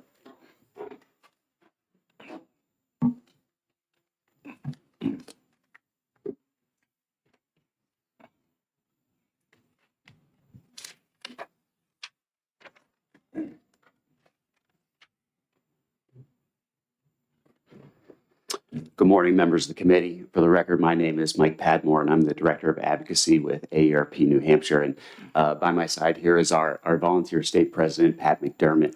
And as you've already referenced, we have some of our amazing volunteers here in the room as well. We are all here in support of Senate Bill 164. I provided a couple documents that should be helpful for you in understanding what SB 164 aims here to do.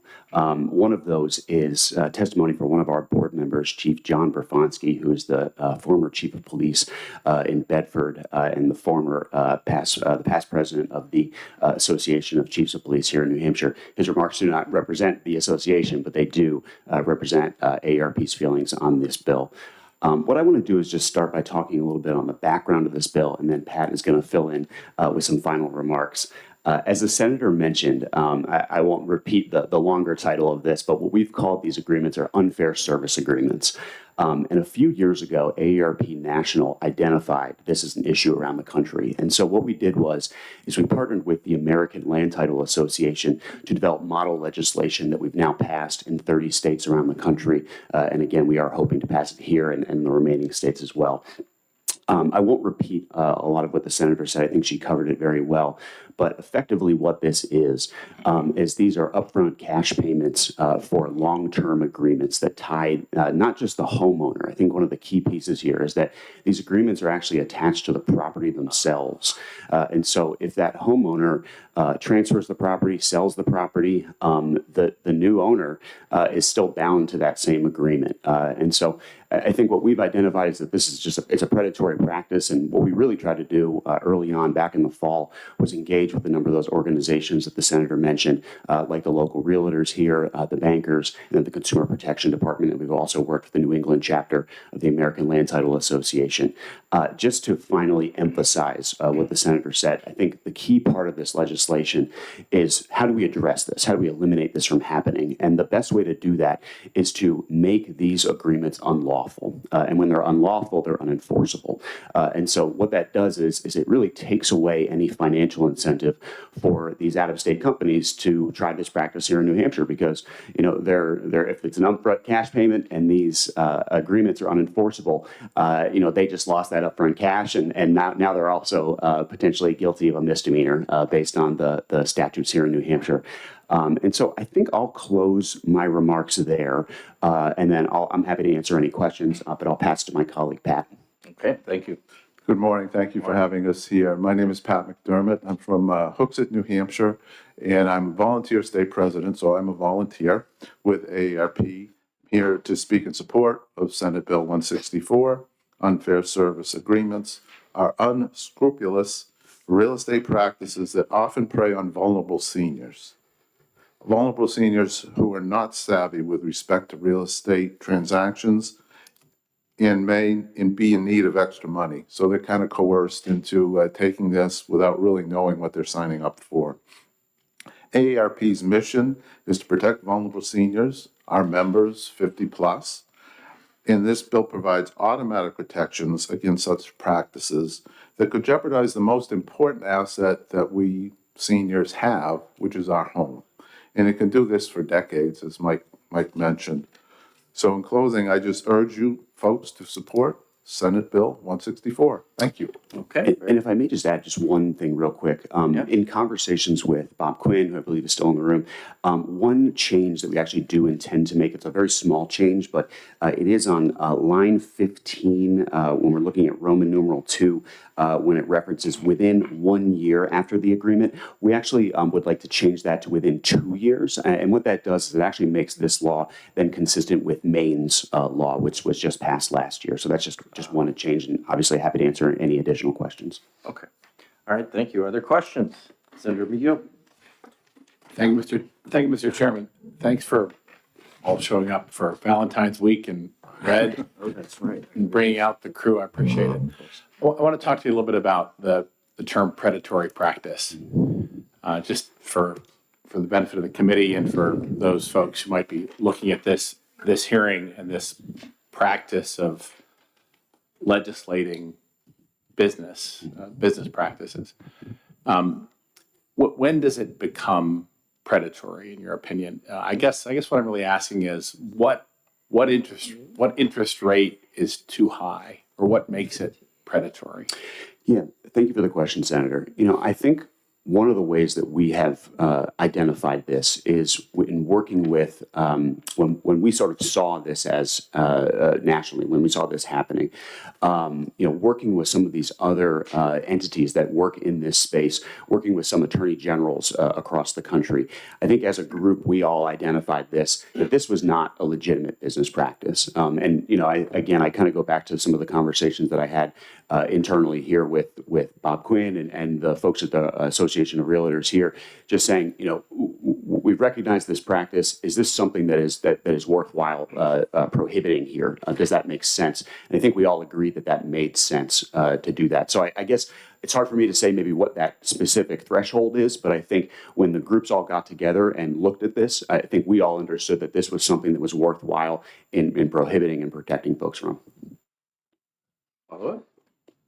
Are there people that enter into these agreements that are written agreements and they do it because they want the cash and they knowingly, willfully encumber their properties because they want the money?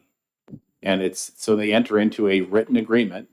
So in New Hampshire, the maximum interest rate, I think, is 10% unless it's in writing. And then, then you can have whatever you want for interest rate. I think that's probably correct. Yeah. I'd have to check the specific language. But if it's in writing, that's an interest rate. But we're talking about something fairly analogous here in terms of predatory practice, title lending, selling something at a pawn shop and selling it for 25% of the value, but you do it knowingly, right? And that's similar to what you're asking us to legislate here. Somebody entering into agreement knowingly and encumbering their asset because they need the money. Could be to pay a medical bill. It could be to pay to help their daughter or their son with a down payment or whatever it might be. So when does it become predatory? Yeah. What makes it predatory? Like what dollar amount, or help us understand why we should get in between the private parties in their business arrangement. Yeah, no, thank you for the That's what I'm struggling question. with. So if we look at the bill, so when we look at Roman 2, and it describes the characteristics of what an unfair service agreement is. So I think those are the key pieces in looking at this. And how I'll sort of categorize this in answering your question is that there are actions that are taken after an agreement is signed. It can be recorded by the registrar's office. They can effectively the process that is one of the safeguards in this, where they cannot, if they recognize this as an unfair service agreement, then they would not record that agreement. And then I believe, and I won't speak for the AG's office, I believe that they're going to speak shortly, but I think that is another safeguard in this as well, where if they then recognize that one of these agreements is unfair, then they would be able to intervene in that instance. And so I think it's hard for me to say the threshold. We've given these characteristics of what qualifies as an unfair service agreement. I think the other piece of this is that we've crafted this legislation. I kind of go back to working with some of the different entities that work in this space. We haven't crafted this solely by ourselves. We've worked with different partner organizations that all work in this space and understand what this is, and have developed this model language that effectively will eliminate these specific agreements, which we all agree are predatory in nature. All right. Senator Fenton, I think you were next. Yes. Thank you, and thank you for taking my question. Question on page 2, line 13, about the Register of Deeds. It allows them to refuse to record unfair service agreements, but my understanding is that typically only registers verify document formats, not legality. Is that correct? Thank you for the question. I am happy to follow up with you on that. When we crafted this legislation, we did craft it using model legislation and have worked with OLS in trying to marry it with our statutes. We've also worked with some of the other entities, as I've mentioned before, in looking through this language. And so we're happy to dig into that and see if there is something that needs to be amended on that. Thank you for that. Senator Reard. Thank you, Chairman Ennis. I have several questions. Yeah, please. Do you have a copy of one of these service agreements that we could look at? I do not, but I'm happy to follow up with you. Yeah. May I follow up? Of course. Thank you. I agree that a 40-year service contract to sell real estate is predatory. I think you've exceeded the margin there, and I'm really interested to look at a copy of the agreement because I think that's what we should be legislating. I'll just say by way of comment, I've practiced real estate law for my whole life, and this goes way beyond the service agreement that you're talking about. This could be shared driveway plowing agreements and things like that that are really typical here in New Hampshire. So I think we need to address the problem. Happy to work with you on that. The Register of Deeds is not going to decide what's a legal and not legal document. As I said, I think it needs some work, and I would love to address exactly what the issue is here, but I think we should start with a copy of the agreement to do that. Yeah, no, I appreciate that. Yeah, of course. Okay.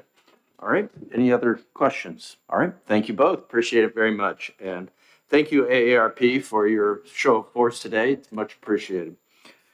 All right. Brian Townsend would like to speak, and I will get back up to Mr. Norwood as well. I missed him. From the New Hampshire Department of Justice. Good morning. Good morning, Mr. Chairman, members of the committee. My name is Brian Townsend II. I'm a Senior Assistant Attorney General at the New Hampshire Department of Justice. I'm the lead prosecutor with the Elder Abuse and Financial Exploitation Unit, and that is housed within the Consumer Protection Bureau at the AG's office. I'd like to make, we are in support of this bill. I'd like to make 2 points. The first relates to my work in the Elder Abuse Unit. And so what this bill does is it protects vulnerable adults, including those 60 plus.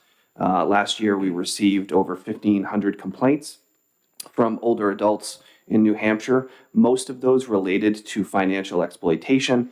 Many of those related to individuals who were seeking to scam the vulnerable adults.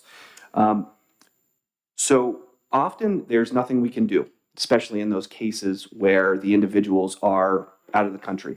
We can try and get their money back ultimately. But when they're in the country and their businesses within the United States, that's something we can do. And this bill helps to address that, specifically by making these types of residential personal service agreements invalid from the beginning. And also really, which pertains to the second part of what I wanted to address, providing the Consumer Protection Bureau at large with the tools necessary to go after these businesses who would offer these predatory agreements. The bill makes these agreements and attempts to offer these agreements as unfair and deceptive acts by their very nature under 358A2. With that comes the Consumer Protection Bureau's ability to seek injunctive relief, to seek penalties, and also to criminally prosecute any business or person that engages in this type of service. So I think for those reasons, I will say that we haven't received any complaints in New Hampshire. I have been keeping tabs, and so has our chief, Brandon Garrett at the Consumer Protection Bureau, on litigation around the country, including a business called MV Realty, which is really kind of where this got started. And monitoring those practices, but we have received no complaints. But I do think this legislation would serve as a deterrent, ultimately, to prevent those businesses from setting up shop here in New Hampshire. I did want to just touch briefly on the fiscal impact of this, in case you had any questions on that from the start. We are well equipped to handle with the staff that we have currently. Given that we've received no complaints, I can't imagine that there would be a huge influx to the point where we would need any more resources. I'm not saying it can't happen. I don't think it will happen. But ultimately, we are well equipped currently to address any of these concerns if and when the complaints do come in. So again, we're in support of the bill. I'm happy to address any questions from any of the committee members. Okay, thank you. Questions, Senator McHugh? Thank you, Mr. Chairman. Thank you so much for coming, and thanks for what you do. I think it's, for a long time, has been an underfunded part of the DOJ. So I'm thrilled to hear that you had 1,500 complaints. Even happier to hear that you've had 0 complaints on this particular matter. Yes. So that's good. I'm glad this isn't a big problem in New Hampshire. I would hate for it to become one.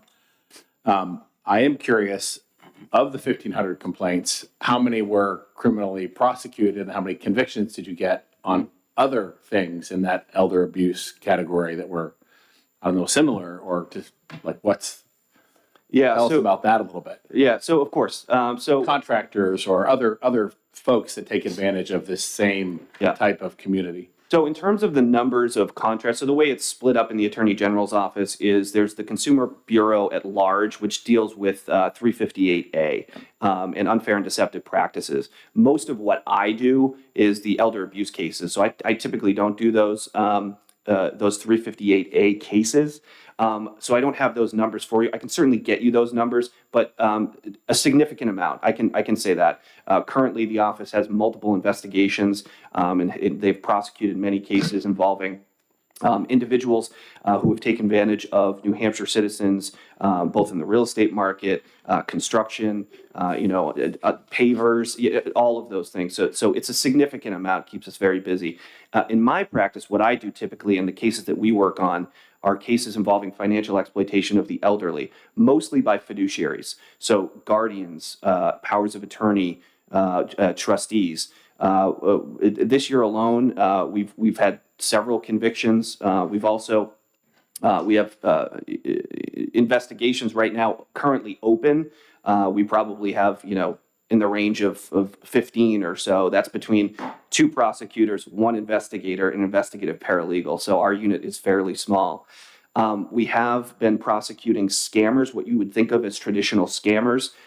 We've arrested several individuals trying to pick up cash from vulnerable adults through tech support scams, romance scams, and things of that nature. So I can't get you the specific numbers. I have the investigations sort of pinned out. But in terms of the convictions, I'm happy to get you those numbers. But in terms of these specific cases, we have not gotten a complaint yet on them. But I can only imagine without this legislation that they'd be coming our way. Any other questions? All right, thank you very much. Thank you very much. And Chris Norwood.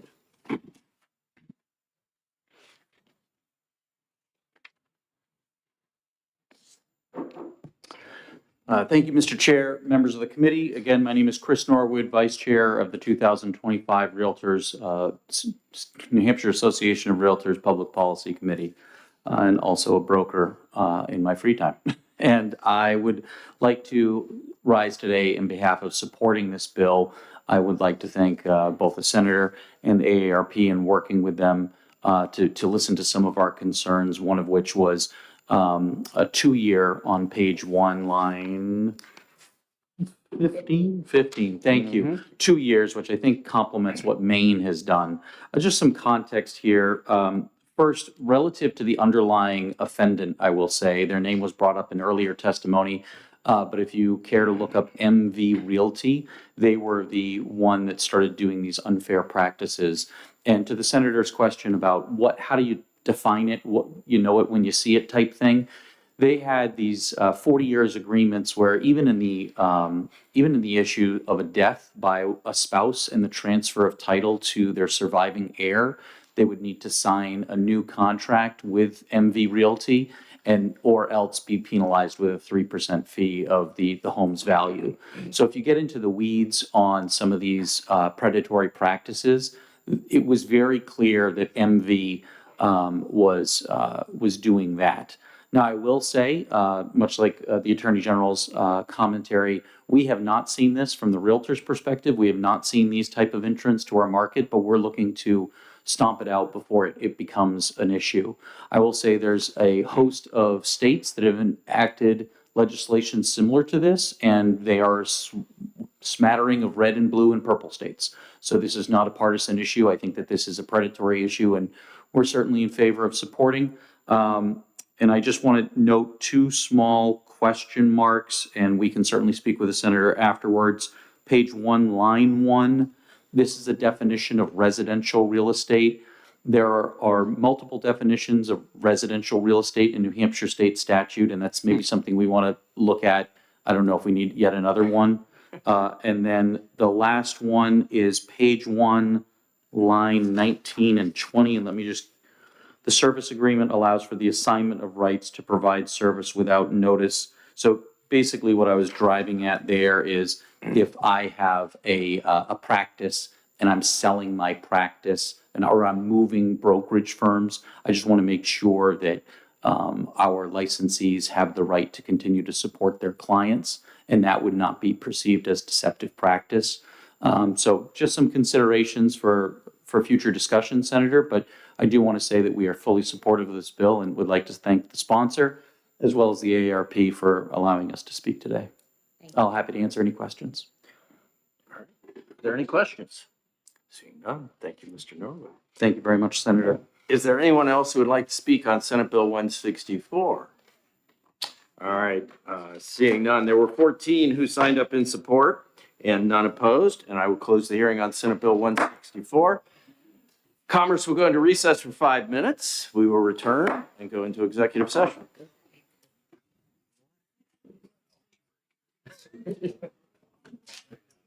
Me too.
Commerce out of recess.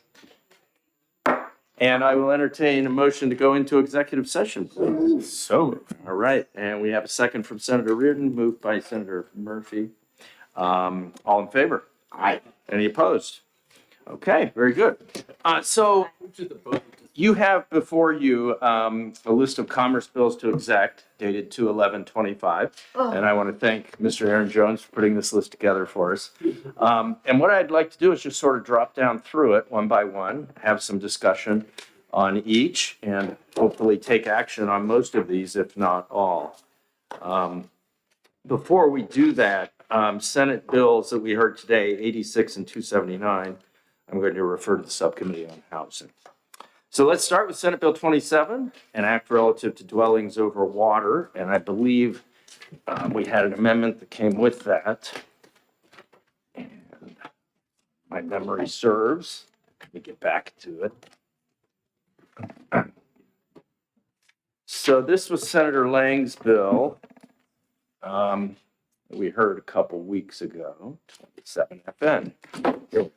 So we have an amendment from Senator Murphy, 0158S, and it adds some clarifying language as I see it. I don't know, Senator Murphy, if you want to talk to that.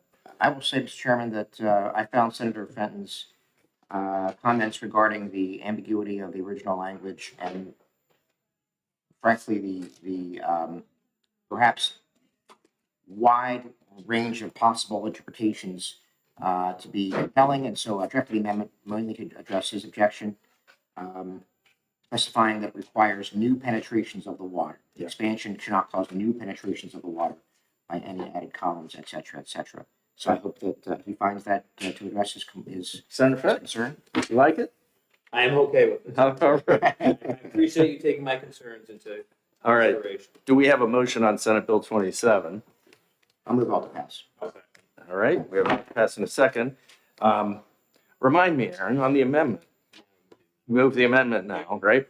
Yep, okay. So I will move the amendment as an ought to pass. Second. Okay, we have a second from Senator Murphy. All in favor of the amendment? Aye. Any opposed? All right. All in favor of passing Senate Bill 27? All in favor? Aye. Any opposed? I will move consent. Okay, we have a motion and a second. All in favor of consent? Aye. Any opposed? Awesome. Senate Bill 78, an act, yes, sir. Oh, Senator Murphy, would you take this out? I will, sir. All right, thank you. All right. Thank you, Aaron. Senate Bill 78, an act relative to the Zoning Board of Adjustments appeal period. And, this one moves us 30 days. Yep. That feels adequate to me. The testimony sort of suggested that as well. Is there further discussion or a motion? So we have an ought to pass motion. I'll second that. All right. Any further discussion? All in favor, please say aye. Aye. Any opposed? All right. I move consent. Second. Second from Senator Murphy. All in favor? Aye. Any opposed? All right, great. Senate Bill 81. Same question. I'm sorry, yes, I'm sorry. Somebody has to take it out. It's my bill, Mr. Chairman. I'll take it out. You just take it, Senator Murphy? All right, stay on me. I'm feeling the illness We coming. need I know, I need. All right, Senate, am I ready for Senate Bill 81, Mr. Jones? Yes. Yes, okay. Senate Bill 81, real estate transfer tax to the Affordable Housing Fund. This is my bill, so I'll say it up front, assuming we pass this through, I'll take it out. But I will make a motion of ought to pass on Senate Bill 81. I second. Okay. All in favor, please say aye. Aye. Aye. Any opposed? All right. Do we have a motion for consent? Consent. All right, I'll second. All in favor of consent, please say aye. Aye. Any opposed? Great. All right, and I'm taking that out. Senate Bill 84, zoning procedures concerning residential housing. 82? Oh, 82, I'm sorry. 82. Yes, 82 is the extension. I wrote my notes on 82 instead of 81. so- Mr. Thank you. Chair, may I speak? Yes, you may. So that's my bill, and I'd like to re-refer it because It needs work. There's some technical difficulties. If we re-refer it, it'll give me the opportunity to work with New Hampshire builders and make the bill what it needs to be. The intent is there, but the language does not match the intent. Okay. Very good. We have a second on re-refer. All in favor? Say aye. Aye. Any opposed? Okay. Do we have another motion? Consent? Consent? Sure. So Second. moved. All in favor? Aye. Any opposed? All right, very good. Senator Rishardi, would you take that out? Sure, thanks. Okay. Senate Bill 84, I'm in the right spot. Senate Bill 84 is the zoning procedures concerning residential housing. Do we have a motion on Senate Bill 84? We have an amendment as well from the two of us. Yes, so we have an ought-to-pass motion. I will second that. Thank you, Senator Reardon.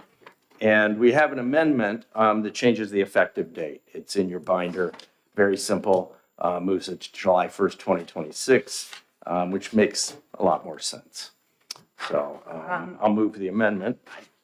I'd like to speak to this. Sure. I'm sorry, but I cannot vote for this. Okay. I have heard from too many people, and I just am not comfortable voting for this, so I'm going to be voting no. Okay. Are there specific concerns you can share, things that we might want to know? Well, you're relative to zoning procedures with residential housing, and I like local control, and I'd like it to stay that way. Okay. And I don't think the state should be getting involved in that, and I've heard from too many people. Okay. I mean, I'm happy, I agree with a lot of the housing, I know we have a problem, but now you're mandating what towns do, and they are adamantly opposed to it, and I promise to be a voice for that. Okay, thank you. I would respond only by saying, Mr. Chairman, that the legislature created the towns and we dictate what the towns do every day. In every aspect of the RSAs, not to go too far out of this committee, but what is a sanctuary city policy if not overriding local control? We've already passed that bill. And I could go to the LSRs, the bill numbers, and I could find literally hundreds of times that in this session, we are dictating what towns and cities do. I would further say that I support local control, and you can get no more local than the individual landowner. And I support the right of people to develop their property. If anything, a 1.5 acre lot size, from my perspective, is a compromise. And this is the biggest thing we can do to bring down the cost of development, and that's why I brought the bill. So I did a little homework on it. The lack of attention to details on these mandates on most of these bills will lead to towns having different rules and, of course, costly lawsuits. The extermination of the single-family neighborhood, the ultimate American dream, and I, for one, have believed that we traditionally believe in local control for decades, and that supports responsible, affordable growth in our communities. Now, with growth mandates to fix the housing crisis, well, that's going to send more state aid back to towns is the state going to send more money back for road costs and traffic and sewer projects? This will be unaffordable for taxpayers. How will they figure out a more affordable way to deal with their garbage? I like the free market do you want the free market to take its course? To me, these mandates downshift cost, period. You know, you blame the local budgets for tax increases when the laws passed in Concord have real costs and add an administrative burden. For example, to update zoning ordinances, a simple update costs $10,000 per municipality and only goes up from there.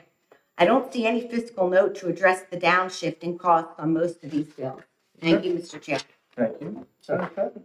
Thank you, Mr. Chair. I share some of what my colleagues' concerns are, and I appreciate, always hearing your voice and hearing your concerns on this. And I appreciate what my colleague, Senator Murphy, said as well. In Keene, we did change the reduced lot sizes from 5 acres to 2 acres, and I will say, it wasn't catastrophic for us at all. And just hearing from the testimony and listening to, how, these starter homes are almost non-existent in New Hampshire. We need to attract a workforce. We need to attract first-time home buyers, and I think this is a good step to do that. And I love local control. I think they're doing an excellent job. But I think this is just a tool to help them in that way. So I will be voting yes for the bill. Okay, thank you. Any other discussion? Senator Reardon? Thank you, Mr. Chair. I too will be supporting the bill and recognizing that the housing crisis is statewide. It's not a town-by-town issue, although many cities and towns have stepped up and done a lot of housing, but not all have. I agree with Senator Fenton that this is not going to change the entire landscape of what our cities and towns look like. It is a portion of the property that needs to be rezoned. And of course, if it's rural and has no water sewer infrastructure, it's a much larger lot size. So with that in mind, and to reward the cities and towns that have stepped up by sharing some of the burden, I too will be supporting it. I think it's a drastic measure, but we are in a housing crisis. Okay, very Can I good. make one last comment? Of Mr. course Chair? you may. This is from the Business and Economic Affairs, and it's their complete report on Zoning 101, New Hampshire Municipal and Law Use Conference that was there. And on their pages, or their slide as it was on pages 29 and 30, it does show the ingredients for a traditional zoning ordinance. And these numbers don't lie. This will be a downshift to the taxpayers. And I can tell you that that's the number one complaint that I get is my property taxes. And although I agree and I'm supporting many of these other bills that will help us with affordable housing, I think this one crosses the line. Okay, thank you. Senator McHugh. Thank you, Mr. Chairman. We toe the line between local control and state control, Concord control every single day. And the people, if we're talking about being for the people have cried out that housing is a crisis. We heard it all season long, every day. We've formed special committees on both sides of the wall. If there's one issue that has more bills than anything else, maybe aside from education, but it's a close second, it's housing. This is a small, small step.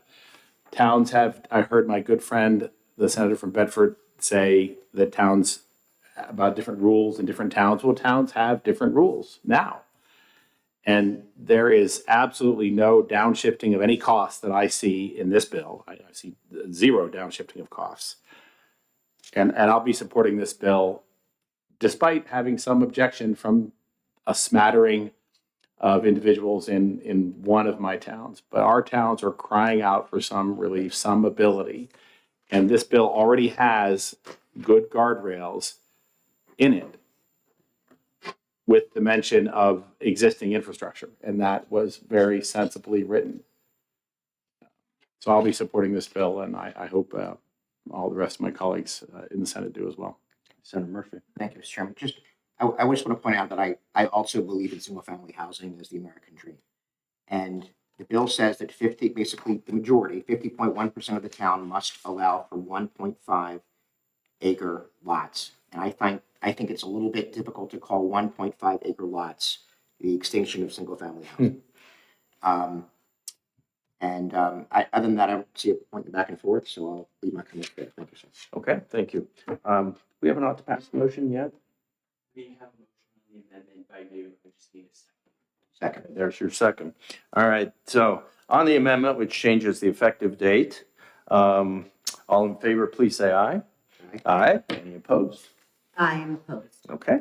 And now we have the bill itself, Senate Bill 84. We have a motion of ought to pass. All in favor of the ought to pass motion, please say aye. Aye. Any opposed? Opposed. Okay. All right. Who would like to take this one out? Would you? All right. You're going to be our guy. Excited. All right. Very good. And this one you'll probably actually get to do. Okay. Next up is Senate Bill 87. And Senate Bill 87, since I still have hair, is one that I kind of like. Barbershops can serve beer. So relative to a one-day liquor license requirements, making salons and barber shops eligible for on-premise licenses. I believe, I've got to go from memory here. This was a bill from Senator Waters. Yes. Is there discussion on this one or a motion? Move all to pass. I will second that. And discussion, Senator Murphy. I would just say only that I think that this legalizes existing practice. Where I get my haircut, they routinely serve alcohol. And I did not know until the hearing that it was illegal. So Similar. legal, ex post facto legalization of activities, I think is a good thing. Okay. All right. Very good. Any other discussion? All right. We have a motion of to pass, right? Yeah. All in favor, please say aye. Aye. Aye. Any opposed? All right. I'll move consent. Second. All in favor of consent, please say aye. Aye. All right. Any opposed? All right. Senator Reardon or Fenton, would either of you like to take this out? Love to. All right. Senator Fenton. Haircut this week. I just got one. I'll have to wait. All right. Thank you. Senate Bill 89. This one, I believe, is yours, Senator Ricciardi. Yes. All right. I'll make a motion of ought to pass. Second. And we have a second from Senator Murphy. All right. There is an amendment. Okay. I think we have it. And the amendment is this one, right? 308S. Yes, 308S, and I will make a motion of ought to pass on that amendment. I'll second that. Okay. All right. Any discussion on the amendment? Seeing none, all in favor of the amendment, please say aye. Aye. Any opposed? All right. And to the bill itself. Any further discussion on Senate Bill 89? Seeing none, we have a motion of ought to pass. All in favor, please say aye. Aye. Any opposed? All right. Consent. Second, the motion on consent. All in favor of consent, please say aye. Aye. Any opposed? And Senator Ricciardi will take it out. Thanks. Thank you. All right, two more. Senate Bill 91, allowing one-time appraisals of residences located in commercial zones. Let me get to that one. 91.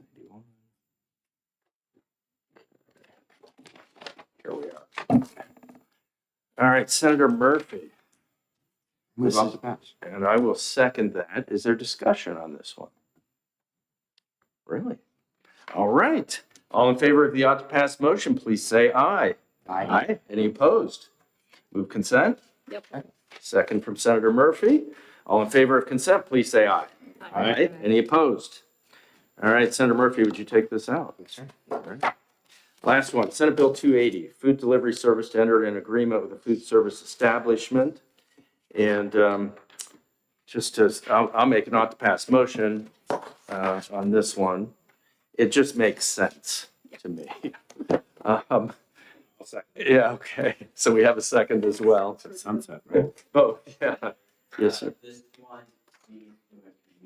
Yes, we do. Yes. The Vice Chair and I were talking about that, I believe. Yes. Take and. 13. Line 13, yes. So in the bill, Senate Bill 280, line 13, we should do a committee amendment such that that sentence will read, a food delivery platform shall not take and arrange for the delivery of an order from a food service establishment. Okay? It was requested, the change. Yes, that change was requested. It's sensible. So that's a committee amendment. And do we need a motion on a committee amendment? Yes. Do you? All right, so I'll move the committee amendment. And we have a second from Senator Murphy. All in favor of the committee amendment, please say aye. Aye. Any opposed? Great. And the underlying bill, 280. We have an ought to pass and a second. All in favor, please say aye. Aye. Any opposed? I'll move consent. Moved. Okay. So we have a second from Senator Fenton. All in favor of consent, please say aye. Aye. Any opposed? Awesome. All right, and this one, yeah, that's where I was going. Anyone real excited about this one? Senator Ricciardi? Yep. Yeah, I think you should. I think I should too. All right, very good. Thanks. Anything further in executive committee? Any other bills you want to talk about before we adjourn? No. No, we're going to wait on that one. Nothing from today? No. No? No, 88 was the only one, but I think we want to take a look at a little language there before we move forward. Okay. Okay, anything else? All right, a motion to come out of exec. So moved. All right, moved and a second from Senator Murphy. All right, all in favor? Aye. Aye. Any opposed? Okay, the business of the day being done. Commerce is adjourned. We will see you next week. Such an agreeable bunch. This is a really good committee. There'll be somewhere we disagree that'll be coming, but. Wait, are we better than? Yeah, but you know, Probably.